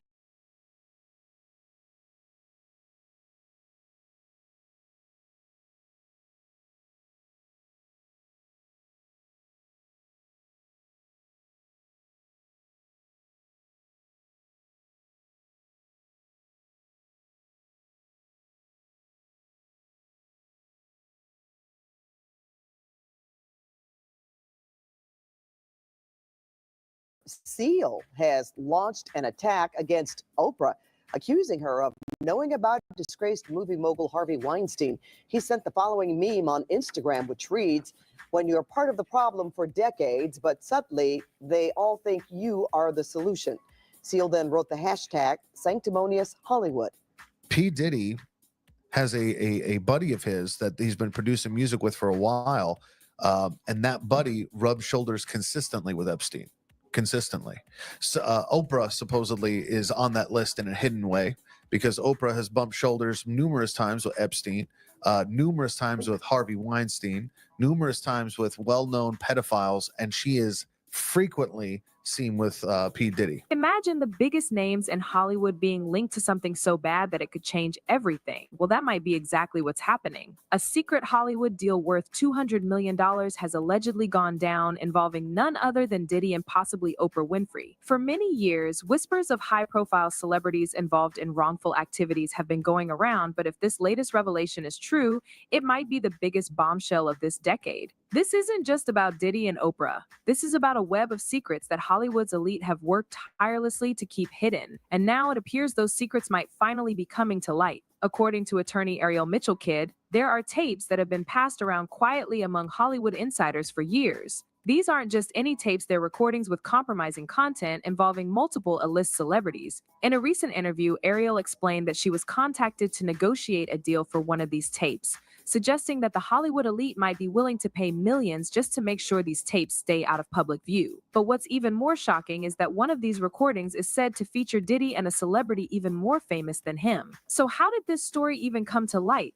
Let's rewind a bit. It all started when attorney Ariel gave a jaw-dropping interview on News Nation, where she revealed the existence of tapes involving Diddy and other high-profile figures. During the interview, she explained that these tapes have been quietly traded in the Hollywood circle for years, but not as evidence to expose wrongdoing. Instead, they're part of a so-called catch-and-kill strategy. In other words, these tapes were bought to be buried, protecting powerful celebrities from the consequences. This catch-and-kill approach isn't new in Hollywood. It's been used to protect elites from controversies that could ruin their careers, and if what Ariel claims is accurate, this could be one of the most high-stakes uses of it to date. Now, Ariel didn't reveal who exactly is in these tapes, but she dropped hints that the recordings show A-list celebrities making love. According to her, the content was recorded without the subject's knowledge, and the existence of these tapes was meant to stay hidden. However, recent legal battles and investigations have started pulling these secrets to the surface, and with Ariel's public statements, the mystery surrounding these recordings has only intensified. As she shared in the interview, she was approached to help negotiate a deal for one of the tapes. However, she declined to play a role in helping powerful figures from their own actions. I also was just recently contacted by someone who wanted me to essentially represent them in the sale of one of the Diddy tapes.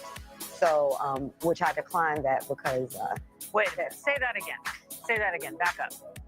You're saying that there's tapes and they're being shopped? Yes, there have been people already shopping. You've heard about the tapes. Yes. The shopping thing is... Yes, there already have been tapes leaking around Hollywood, being shopped around to individuals in Hollywood. But one particular person contacted me to shop a particular video they were in possession of, and to contact the person who was in the video to see if they were interested in purchasing the video before it became a public knowledge. I've heard this before, so like a catch and kill. Catch and kill, correct. Wow. Can you, and I guess you can't reveal the person who is on No, the I can't explain who the person was, but High profile? Mr. Combs was in the tape, and this other person is, I would venture to say, more high profile than Mr. Combs. Really? Really? And you've seen it? I've seen stills of the video. Okay. You can verify that it exists, that it's real, that the other person in the video is very visible. It's no question if it's that person in the video, and I can tell the video is pornographic in nature. Now, Ariel isn't new to the world of high-profile cases. For anyone wondering if these claims hold water, it's important to know her background. She's no ordinary lawyer and is well known for handling sensitive cases involving powerful people in Hollywood. She represented Adrienne English, who accused Diddy of misconduct on multiple levels, including human. This was not just a one-off case. Ariel has been involved in cases against celebrities, especially those linked to serious misconduct and power. Her track record shows she's not someone easily intimidated by celebrity status, and that she's unafraid to go head-to-head with Hollywood's elite when it comes to justice for her clients. Ariel's involvement lends weight to this story, especially since she's not out to get publicity or make extreme claims. With her reputation for taking on tough cases and her history of legal work against celebrities, her statements about these tapes raise eyebrows for a reason. People familiar with her work claim Ariel's words are credible enough to suggest there's more to this story. She's known for having access to exclusive information and industry secrets, so if she says tapes like this exist, the entertainment world has a lot to worry about. But here's where things get even darker. Now, one tape in particular has everyone buzzing, and for good reason. Ariel hinted that one of the tapes features a celebrity even more famous than Diddy, sparking massive debate. Given the immense influence and public image that comes with this claim, many folks have pointed fingers at Oprah Winfrey as the possible person involved in this mess. Although Ariel didn't confirm the identity, this story has tuned into another level. Oprah, after all, is one of the most popular person in media history. She's built an empire based on empathy and philanthropy, making her a household name. However, Oprah has faced her share of controversies, especially due to her connections with people like Harvey Weinstein, Jeffrey Epstein, and Sean Diddy Combs. Many people argue that these connections point to a darker side of Hollywood's elite circle. Oprah was close to Harvey Weinstein and has publicly defended him at various points before the allegations against him became undeniable. The friendship between Oprah and Diddy is well known as well, with both appearing together at multiple Hollywood events and parties, which has only added fuel to the talks around their potential involvement in this scandal. For many years, Oprah's connections to controversial figures have raised questions, even if they've been overshadowed by her positive image. Her friendship with Weinstein and Epstein, and now possibly Diddy, makes the idea of her involvement in such tapes less far-fetched in the public eye. Hollywood insiders have long whispered about the inner circle of influential people who protect each other's secrets, and Oprah's name has come up frequently in these conversations. If one of these tapes does feature her, it would bring her under scrutiny in a way that no amount of media control could counter. The connection to a possible catching operation also fits into Hollywood's history of scandals. From the studio system's control over stars' private lives to modern-day non-disclosure agreements, Hollywood's elites have always found ways to manage or bury secret information. But if even a hint of Oprah's involvement comes to light, this case could blow the lid off Hollywood's most guarded secrets. And with the people like Ariel at the forefront, it seems like the truth might finally be within reach. Do you know who it is? And I know that you can't tell us who it is for all the reasons, right? But as you know who it is, and as we're moving through this story, and it's starting to really feel like it's unraveling, and you feel bad for the person, and we don't even know who it is there anything more you can tell us about that part of it? I really do feel bad about the person. Part of the reason that I did come and say something outside of just to protect my own safety, but I wanted to sound the alarm, essentially, ring the dog whistle, if you will, to that person that maybe they should do something about this before it came out. So if we have a situation where that person does have the opportunity to purchase the video, if I were them, I would absolutely purchase the video. Wow. Well, do you think this is going to surface publicly? I mean, are we getting close to that moment? From what I'm hearing, I think so. So you may be wondering, how could something like this stay hidden for so long? This is where Hollywood's catching strategy comes into play. Originally popularized by the tabloid world, catch and is a tactic where some stories are bought and then buried to protect powerful figures. In Hollywood, this strategy has allowed countless scandals to remain hidden from the public eye. Usually, rich people purchase exclusive rights to a story to suppress it, ensuring it never sees the light of day. Instead of helping victims or exposing the truth, these deals silence whistleblowers and keep the industry's darkest secrets from reaching the fans. This system of concealment isn't limited to media outlets. Powerful Hollywood players, private investigators, and legal teams all play a part in it. Hollywood's elite has built a complex web of influence where certain people are protected by non-disclosure agreements, NDAs, payouts, and other forms of legal maneuvering to keep their secrets secure. Wealth and status afford these individuals layers of protection, as they can enlist attorneys, private security, and even media executives to manage any potential PR crises. With enough money and influence, some celebs and executives can erase any traces of their misdeeds before they become public knowledge.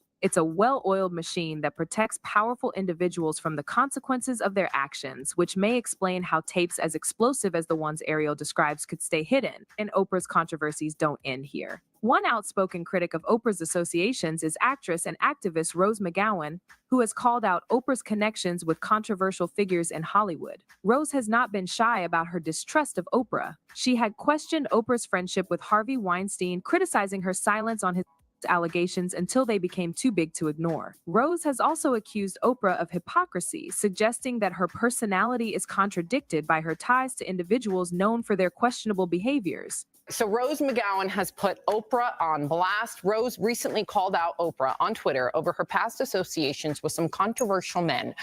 Rose wrote, quote, "From being pals with Harvey Weinstein to abandoning and destroying Russell Simmons' victims, she is about supporting a sick power structure for personal gain. She is as fake as they come." Rose McGowan's accusations cast further doubt on Oprah's and paint her as part of the dark side of Hollywood. By pointing out Oprah's connections with some of Hollywood's most powerful and controversial figures, Rose fuels the perception that Oprah may be involved in or part of a network that protects famous people from being held accountable. Her remarks highlight an alleged double standard within Hollywood's elite circle, where certain people enjoy immunity while others are sacrificed. This criticism from Rose McGowan supports the theory that someone as powerful as Oprah could be caught up in a system like catching, protecting others and possibly herself from troubles. It's not easy for me, for Jay, for Oprah. They still treat us like I don't want nobody to get it twisted. Whatever we are right now, we could probably be 10 times bigger. White supremacy means I'm supreme to all you motherfuckers. Huh? Diddy's name has come up in controversies before, and his notorious Hollywood parties are at the heart of it. But reports suggest that these parties may involve much more than just high-end socializing. Over the years, several former associates and insiders have alleged that Diddy's parties are known for wrongful behavior, with whispers of everything from substance use to exploitation. Some insiders claim that these parties provide an environment where anything goes, protected by NDAs that favor the rich and influential folks. There have been several allegations against Diddy related to misconduct, and one of the most craziest claims involves accusations of. In fact, Ariel has worked with clients who have come forward to accuse Diddy of some of the industry's most extreme things. These claims reveal a darker side to Diddy's influence and raise the possibility that his connections run so deep that he can avoid the consequences of his alleged actions. Diddy's notorious parties are alleged to have blurred the line between business and exploitation. Many of those who attended were young, ambitious, and in awe of the industry powerhouses around them. In an environment where boundaries are ignored, it's easy to see how someone of Diddy's stature could take advantage of his guests' admiration and trust. Diddy's parties, Rose McGowan's criticisms of Oprah, and the catching strategy all point to a pattern where Hollywood's secrets are hidden in plain sight, and those with the power to expose them are often silenced. This network of protection is an open secret, and for those within it, protecting each other seems to be part of an unspoken code. Fans are already over the recent claims, with one person saying Oprah has school for young girls in Africa. How many disappeared? Where are they? Another one added, so sickening these depraved people would get away with horrific crimes against children and the innocent. A third person claimed, it is so disturbing. Hope she will be held accountable for her deeds. So, what's your take on this whole situation?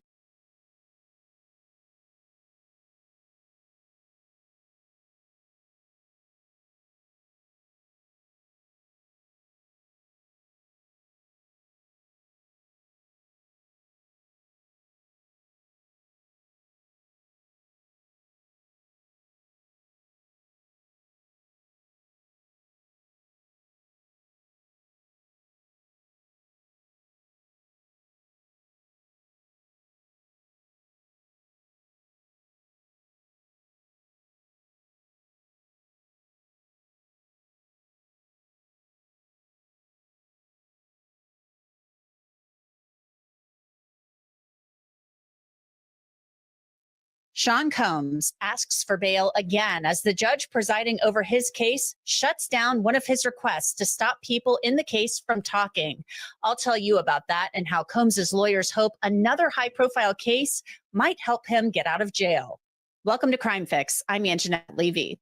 Sean Combs is not giving up on his fight to be released on bail as he awaits trial on sex trafficking charges. His request for release has been denied twice, so he's hoping the third time will be a charm. Combs has pleaded not guilty to racketeering and sex trafficking charges. He's been in custody at the Metropolitan Detention Center since September. In his new filing, he's calling the government's case thin based on the evidence his lawyers say they've received in discovery. Combs says he needs to be released on bail because the conditions at the MDC where he's being held just aren't adequate enough for him to prepare for trial. They cite a recent sweep of the MDC where drugs and weapons were seized. That didn't have anything to do with Combs.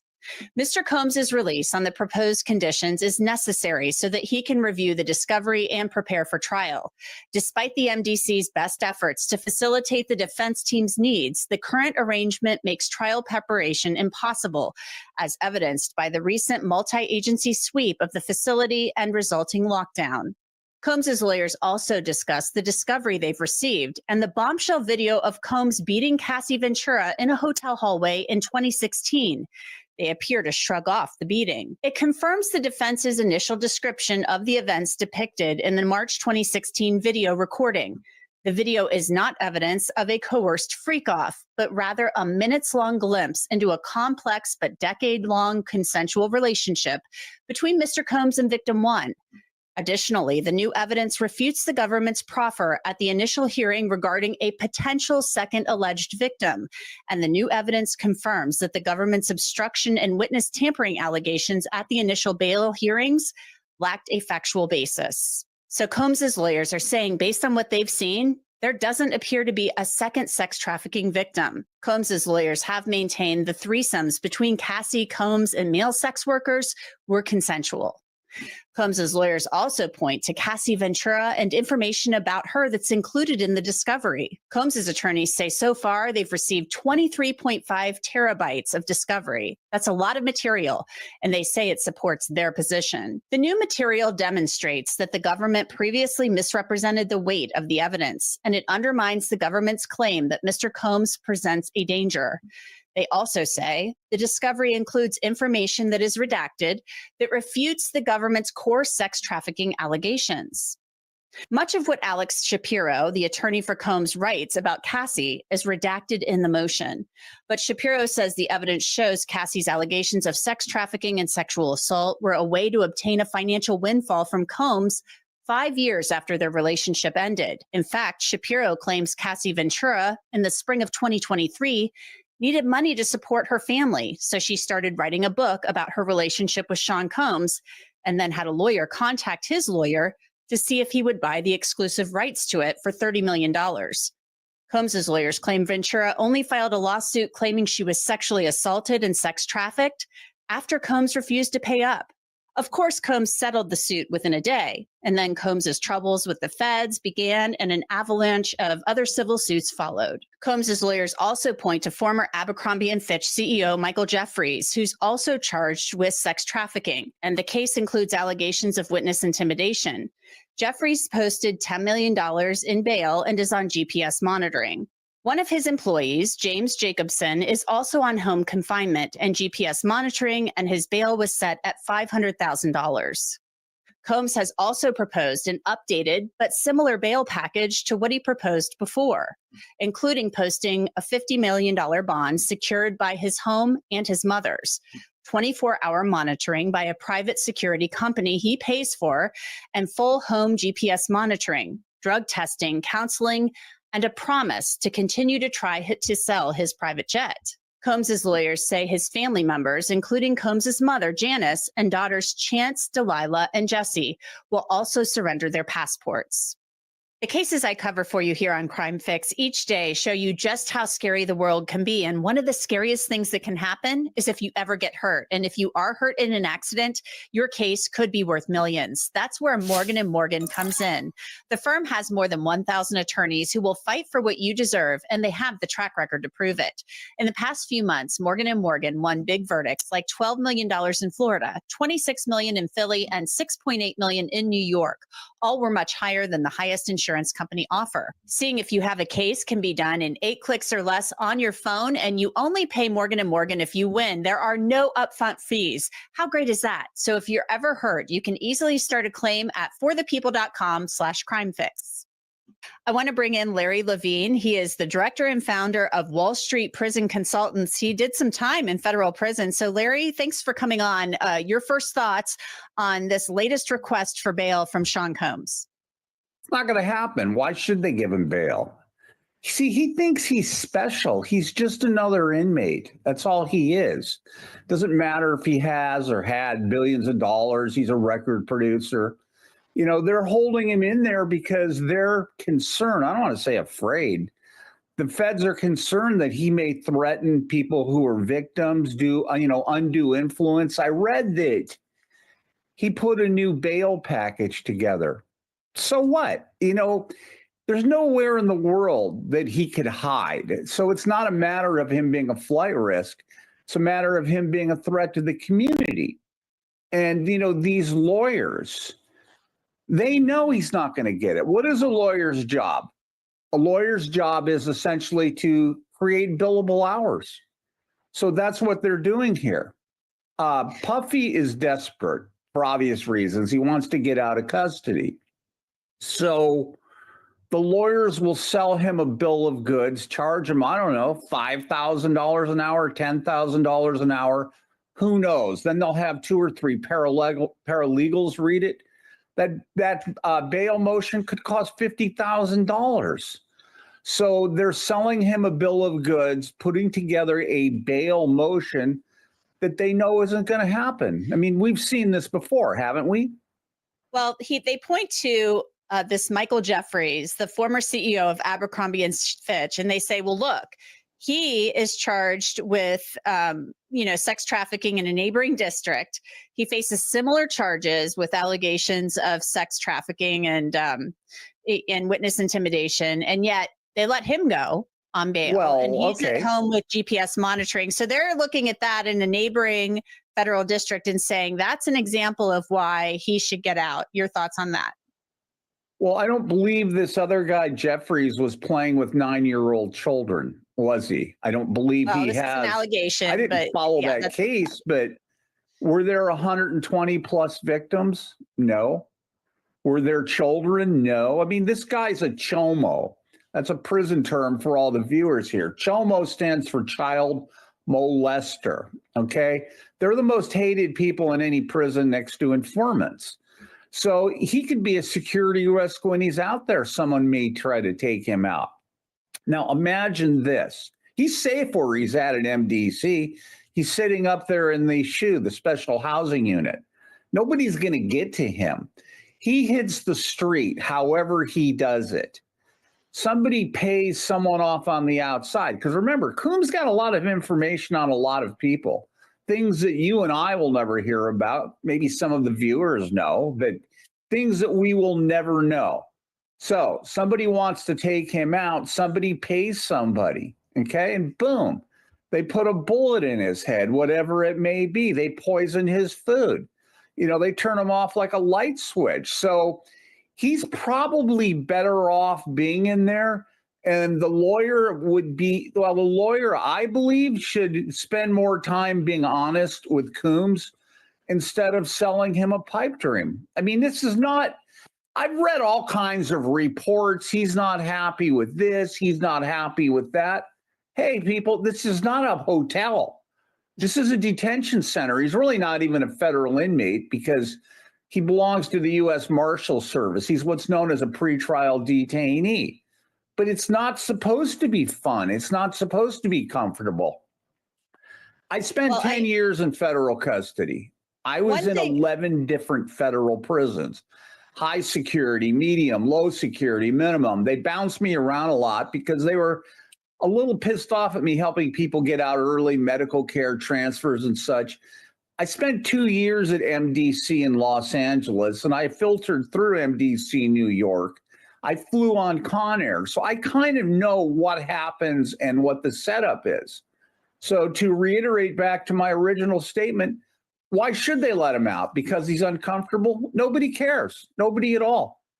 Well, Larry, one thing I do want to point out is that he's not charged with doing anything to children. I mean, these are civil allegations. These are civil suits, but... Okay, hold on. I know where you're going with this. There's something that I think you and maybe some of the viewers should look up. It's called relevant conduct. It doesn't matter whether he's charged with it or not. Let's say that you and I go and we commit a bank robbery and we use a gun. That'd be a hell of a robbery, wouldn't it? And in our plea agreement, we sign something, or the government signs something that says, well, we're going to dismiss the gun charge, but we're going to get you on the robbery charge. It sounds all well and fine.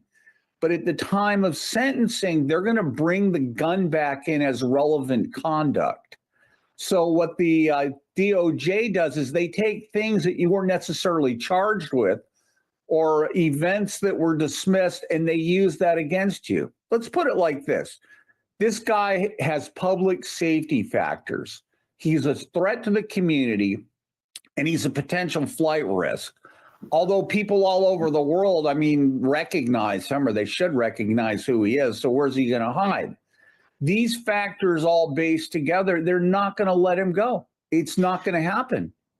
Well, one thing I wanted to point to, Larry, was the fact that in the motion for bail or in the request for bail, all they talk about is sex trafficking. They don't talk about the racketeering charge at all.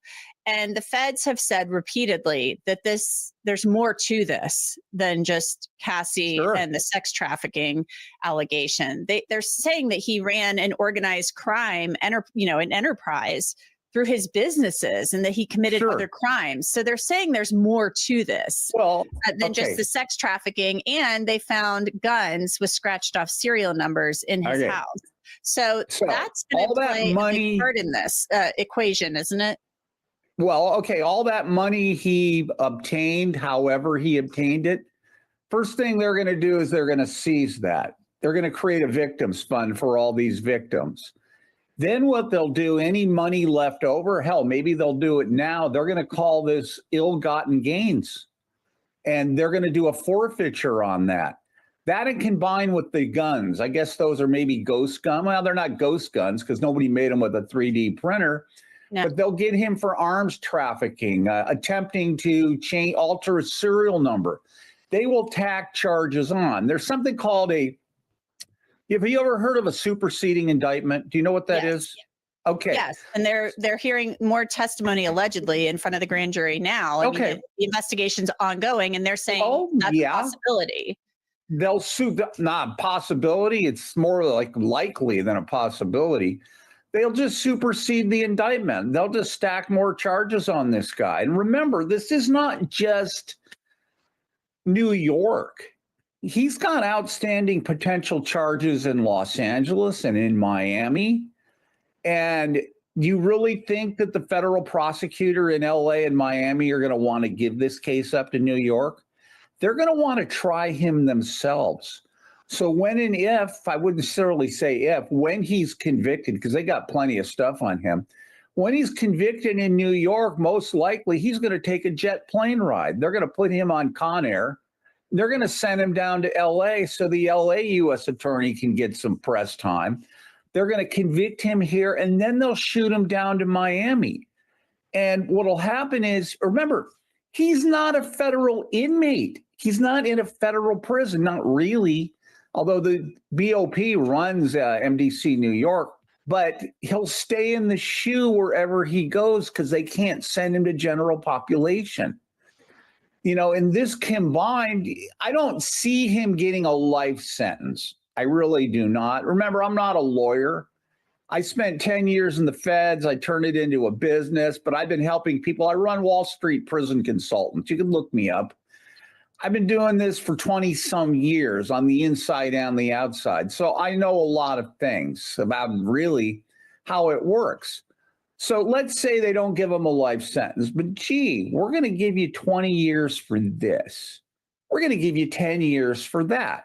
Well, let's give them another 20 years for this. And they stack the charges on top of each other. It's called a consecutive sentence opposed to a concurrent sentence. So theoretically, he could be in there for the rest of his life, but it's not a life sentence. So his lawyer really should start being honest with him instead of looking to get more Ben Franklin's passed over to him, because that's what lawyers, not just this lawyer, all lawyers, remember, their job is billable hours to collect money, and this guy's got deep pockets. What happens here when the money runs out? I mean, it's a good question. Larry Levine, thank you so much. I appreciate you coming on. Certainly, anytime. Now, last week, I told you about Sean Combs wanting a gag order for witnesses in the case. The request came after a man named Courtney Burgess claimed he testified in front of the grand jury and that he has tapes showing Combs having sex with other celebrities, 2 who were minors. Combs's lawyers say those tapes do not exist. Burgess appearing in front of the grand jury isn't the issue. Combs's lawyers take issue with him doing interviews with his lawyer, Ariel Mitchell. Cassie Ventura, who is victim 1 in the indictment, her lawyer, Douglas Wigdor, opposed Combs's request for a gag order. Judge Submarinium has denied the request for a gag order of witnesses in the case. The court has an affirmative constitutional duty to ensure that Combs receives a fair trial, but this essential Sixth Amendment requirement must be balanced with the protections the First Amendment affords to those claiming to be Combs's victims, especially because prior restraint on speech are the most serious and the least tolerable infringement on First Amendment rights. Last week, I spoke with First Amendment lawyer Jack Greiner, who doubted the gag order request would be granted. It's an uphill battle for him, I think, because of the First Amendment and because of the notion that we try cases, the cases are a public matter and they take place in the public view. And so the idea that witnesses in the first instance are somehow to be gagged and not allowed to talk about their testimony, particularly when they are the victims, the alleged victims of this activity, it inhibits their ability potentially to seek justice, whether that be in the court system or in the court of public opinion. As to the lawyers, there's a little bit lesser standard in my experience. Courts will be a little more willing to impose gag orders on the attorneys because they are officers of the court, and it's kind of considered, within that realm. However, there are protections without gag orders. So lawyers are bound by ethical rules, and there is an ethical rule that says that you can't make extrajudicial comments, out-of-court comments, if you have reason to believe that will substantially prejudice the proceedings. Now, that's a rule. I mean, we all, as lawyers, we all have to abide by it. It's also a fairly high standard because just because I say something, I come out of the court and I say, my client was terribly traumatized by the experience at this party or whatever. That doesn't really mean that I don't think that that's going to substantially prejudice a proceeding. And that's it for this episode of Crime Fix. I'm Anjanette Levy. Thanks so much for being.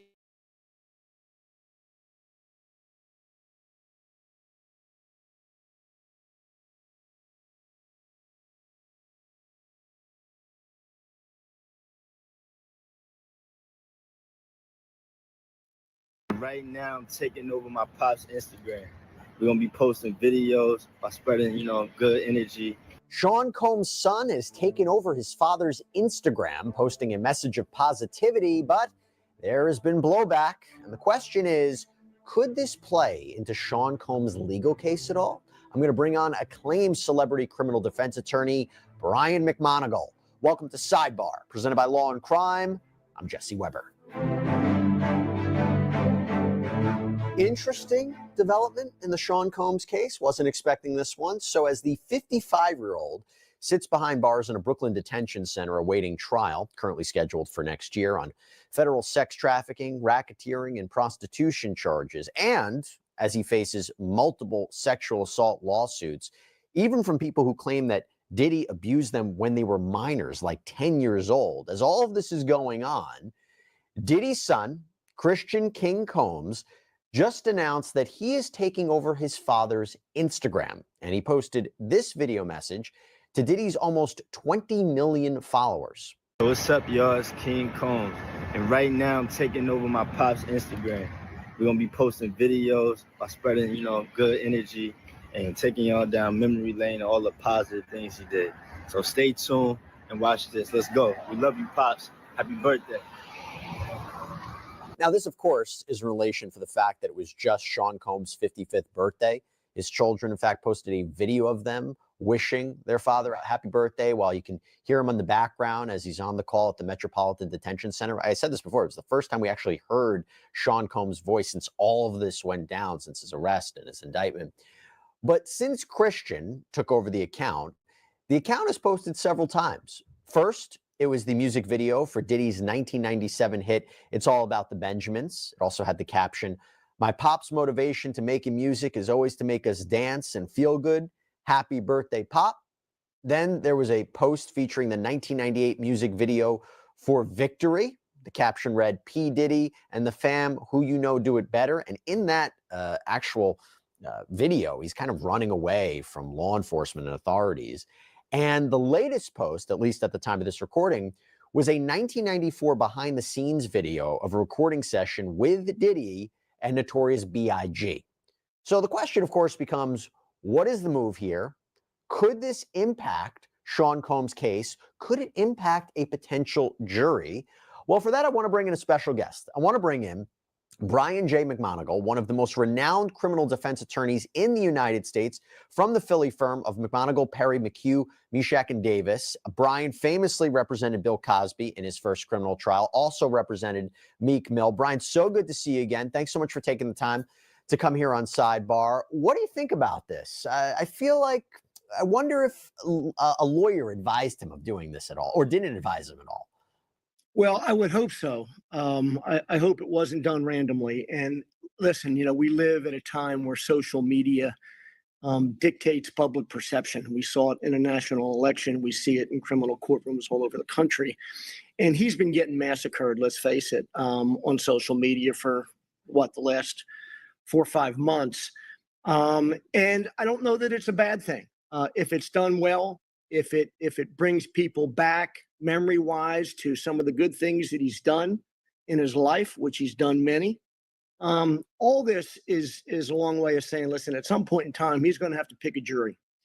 And it wouldn't be a bad thing if somewhere, somehow, somebody connected with one juror that might turn the table in a criminal case. The prosecution, when they pick a jury, they got to be perfect. They got to go, they got to go 12 for 12.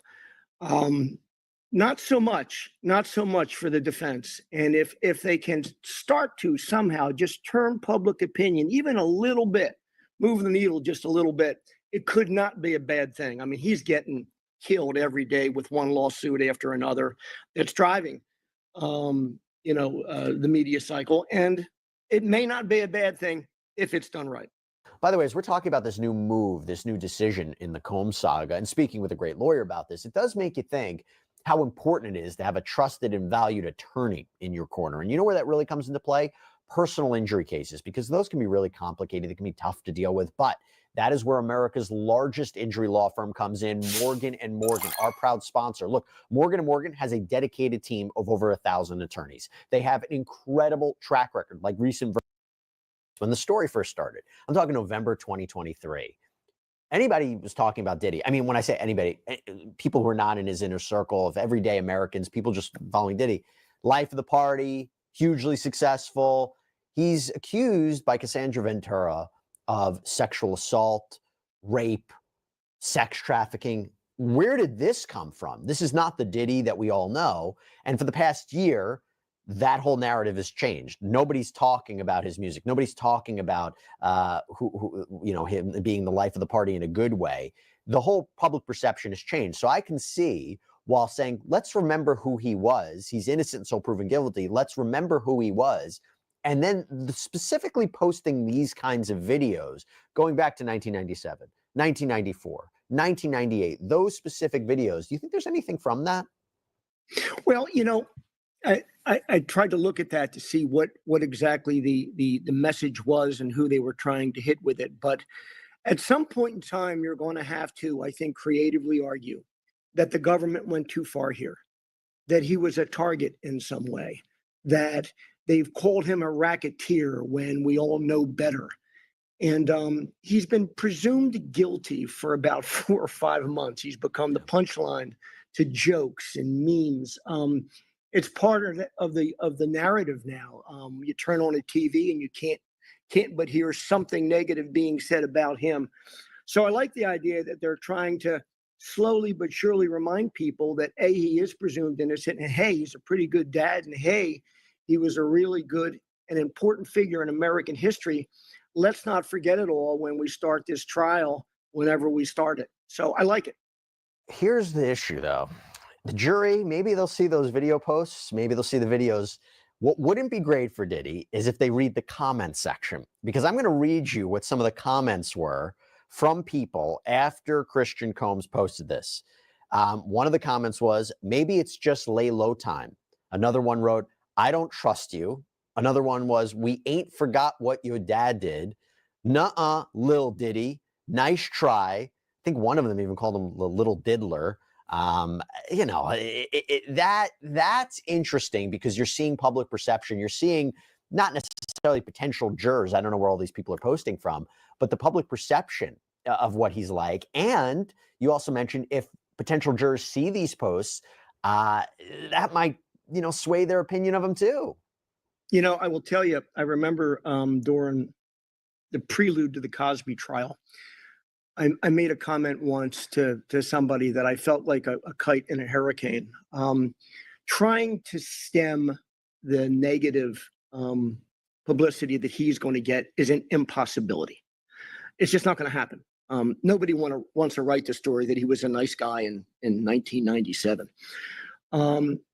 But you got to do something. You sit back and you do nothing, as one of the comments said. And every single day there's a lawsuit being filed somewhere by somebody, and those accusations get unrebutted. No one is commenting positively on behalf of him.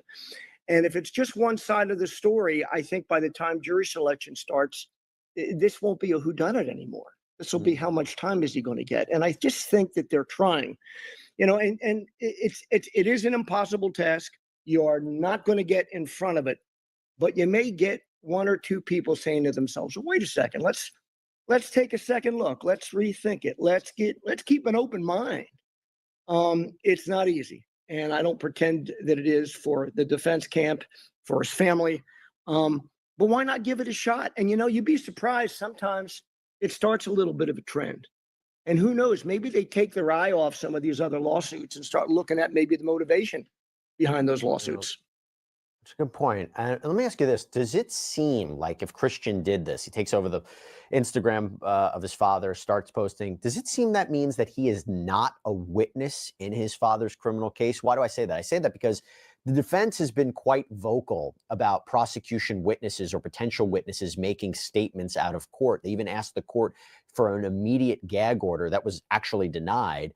Does it seem, though, that if he's making these kinds of posts, that he is not a witness in his father's criminal case? What do you think? I wouldn't conclude that, and I don't think we should.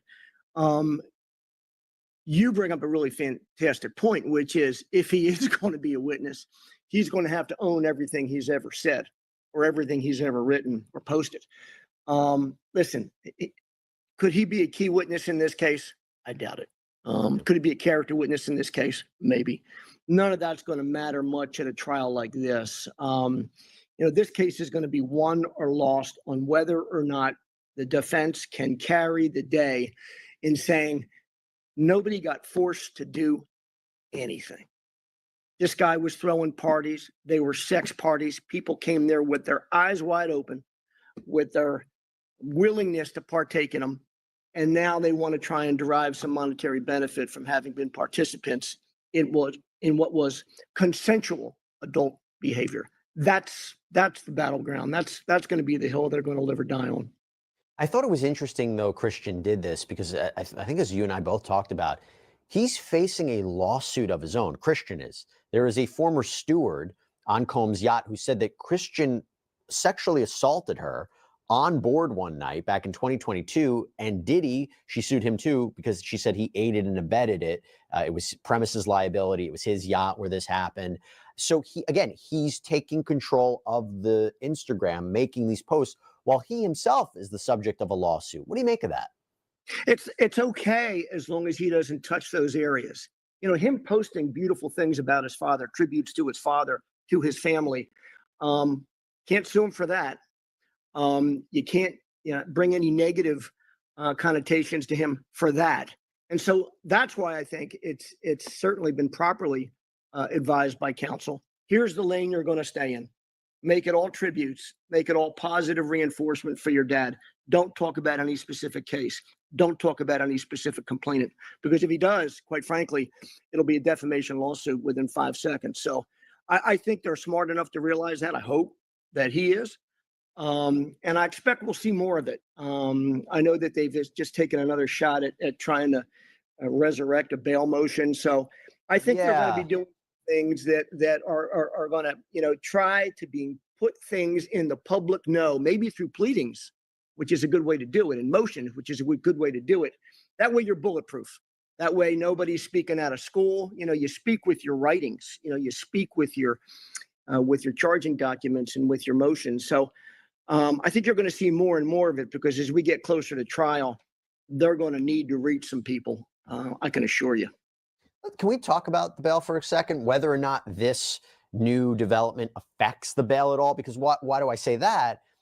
Combs has made another push for pretrial release, and I believe this makes his fourth attempt. And he is saying he's providing a more robust bail package. So not only a $50 million bond secured by properties, but constant surveillance by a security team while he's detained at home, near total restrictions on his ability to contact individuals other than his lawyers. And he also says that the MDC, the Metropolitan Detention Center, it doesn't have the resources for him in order to properly prepare for trial, to be able to review all the evidence. They wrote in one of their filings, despite the MDC's best efforts to facilitate the defense team's needs, the current arrangement makes trial preparation impossible, as evidenced by the recent multi-agency sweep of the facility and resulting lockdown. Now, that, of course, is in reference to how the feds had raided the MDC for a bunch of contraband, including electronic devices, homemade weapons. Place is a mess. I've done sidebars about how the MDC is a mess. So it wasn't directly in relation to Sean Combs, but you can see how they're using that in their advantage. So, Brian, I'll give you the floor on this. A, does Christian Combs posting these things on his father's account, does this affect the issue of bail? Maybe the prosecutor saying it just shows that Combs doesn't appreciate the seriousness of these allegations, maybe something like that. And just your take on whether or not he could be open to bail. Given the nature of what's been published and posted, no, I don't think it negatively affects him at all. Son's got a right to tell the world that his father was a good guy in his eyes. On the subject of bail, quite frankly, it's the latter that has my attention, which is it is pretty impossible, I will say, being at that location, at most interim hold facilities throughout the United States, for you to prepare for trial. And what's the worst thing that could happen? They would put him under house arrest, under 24-hour surveillance. The people at the federal facility would probably be tickled pink to get him out of there. Mm-hmm. And you would facilitate, I would think, trial preparation that could make a trial sooner than later. And judges like to hear that. I can't say I'm confident that they're going to now, after being unsuccessful 3 or 4 times, be successful, but that's their best argument for sure. You know, judges take it very seriously when they're worried about trial preparation, because it affects appeals if there's a conviction. Right. You know, it affects motions during the pretrial preparation. So that's going to be something that I wouldn't be surprised if there wasn't a hearing on. You know, how are we going to be able to give him the right to counsel and access to discovery? And if we can't, maybe we got to do the thing we don't want to do, which is to send him home. I think it's a fascinating issue that's not going to be resolved that quickly, because he's taking it up to the current judge. The judge denies it. Then he's going to the Second Circuit Court of Appeals. He's raised a number of really interesting arguments, in my opinion, because it's not only suggesting, hey, I wasn't improperly reaching out to witnesses and victims like the prosecution says. Sometimes they were reaching out to me. As soon as I found out, I stopped reaching out. But I thought one of the best arguments that they made was, the prosecution said, it's not fair for someone in Sean Combs' position who can afford to make his home a private prison, for him to do that and make bail, while somebody else who's of lesser means can't do it. And that wouldn't be fair. It's a 2-tiered system of justice. And he responded, Brian, I thought this was great.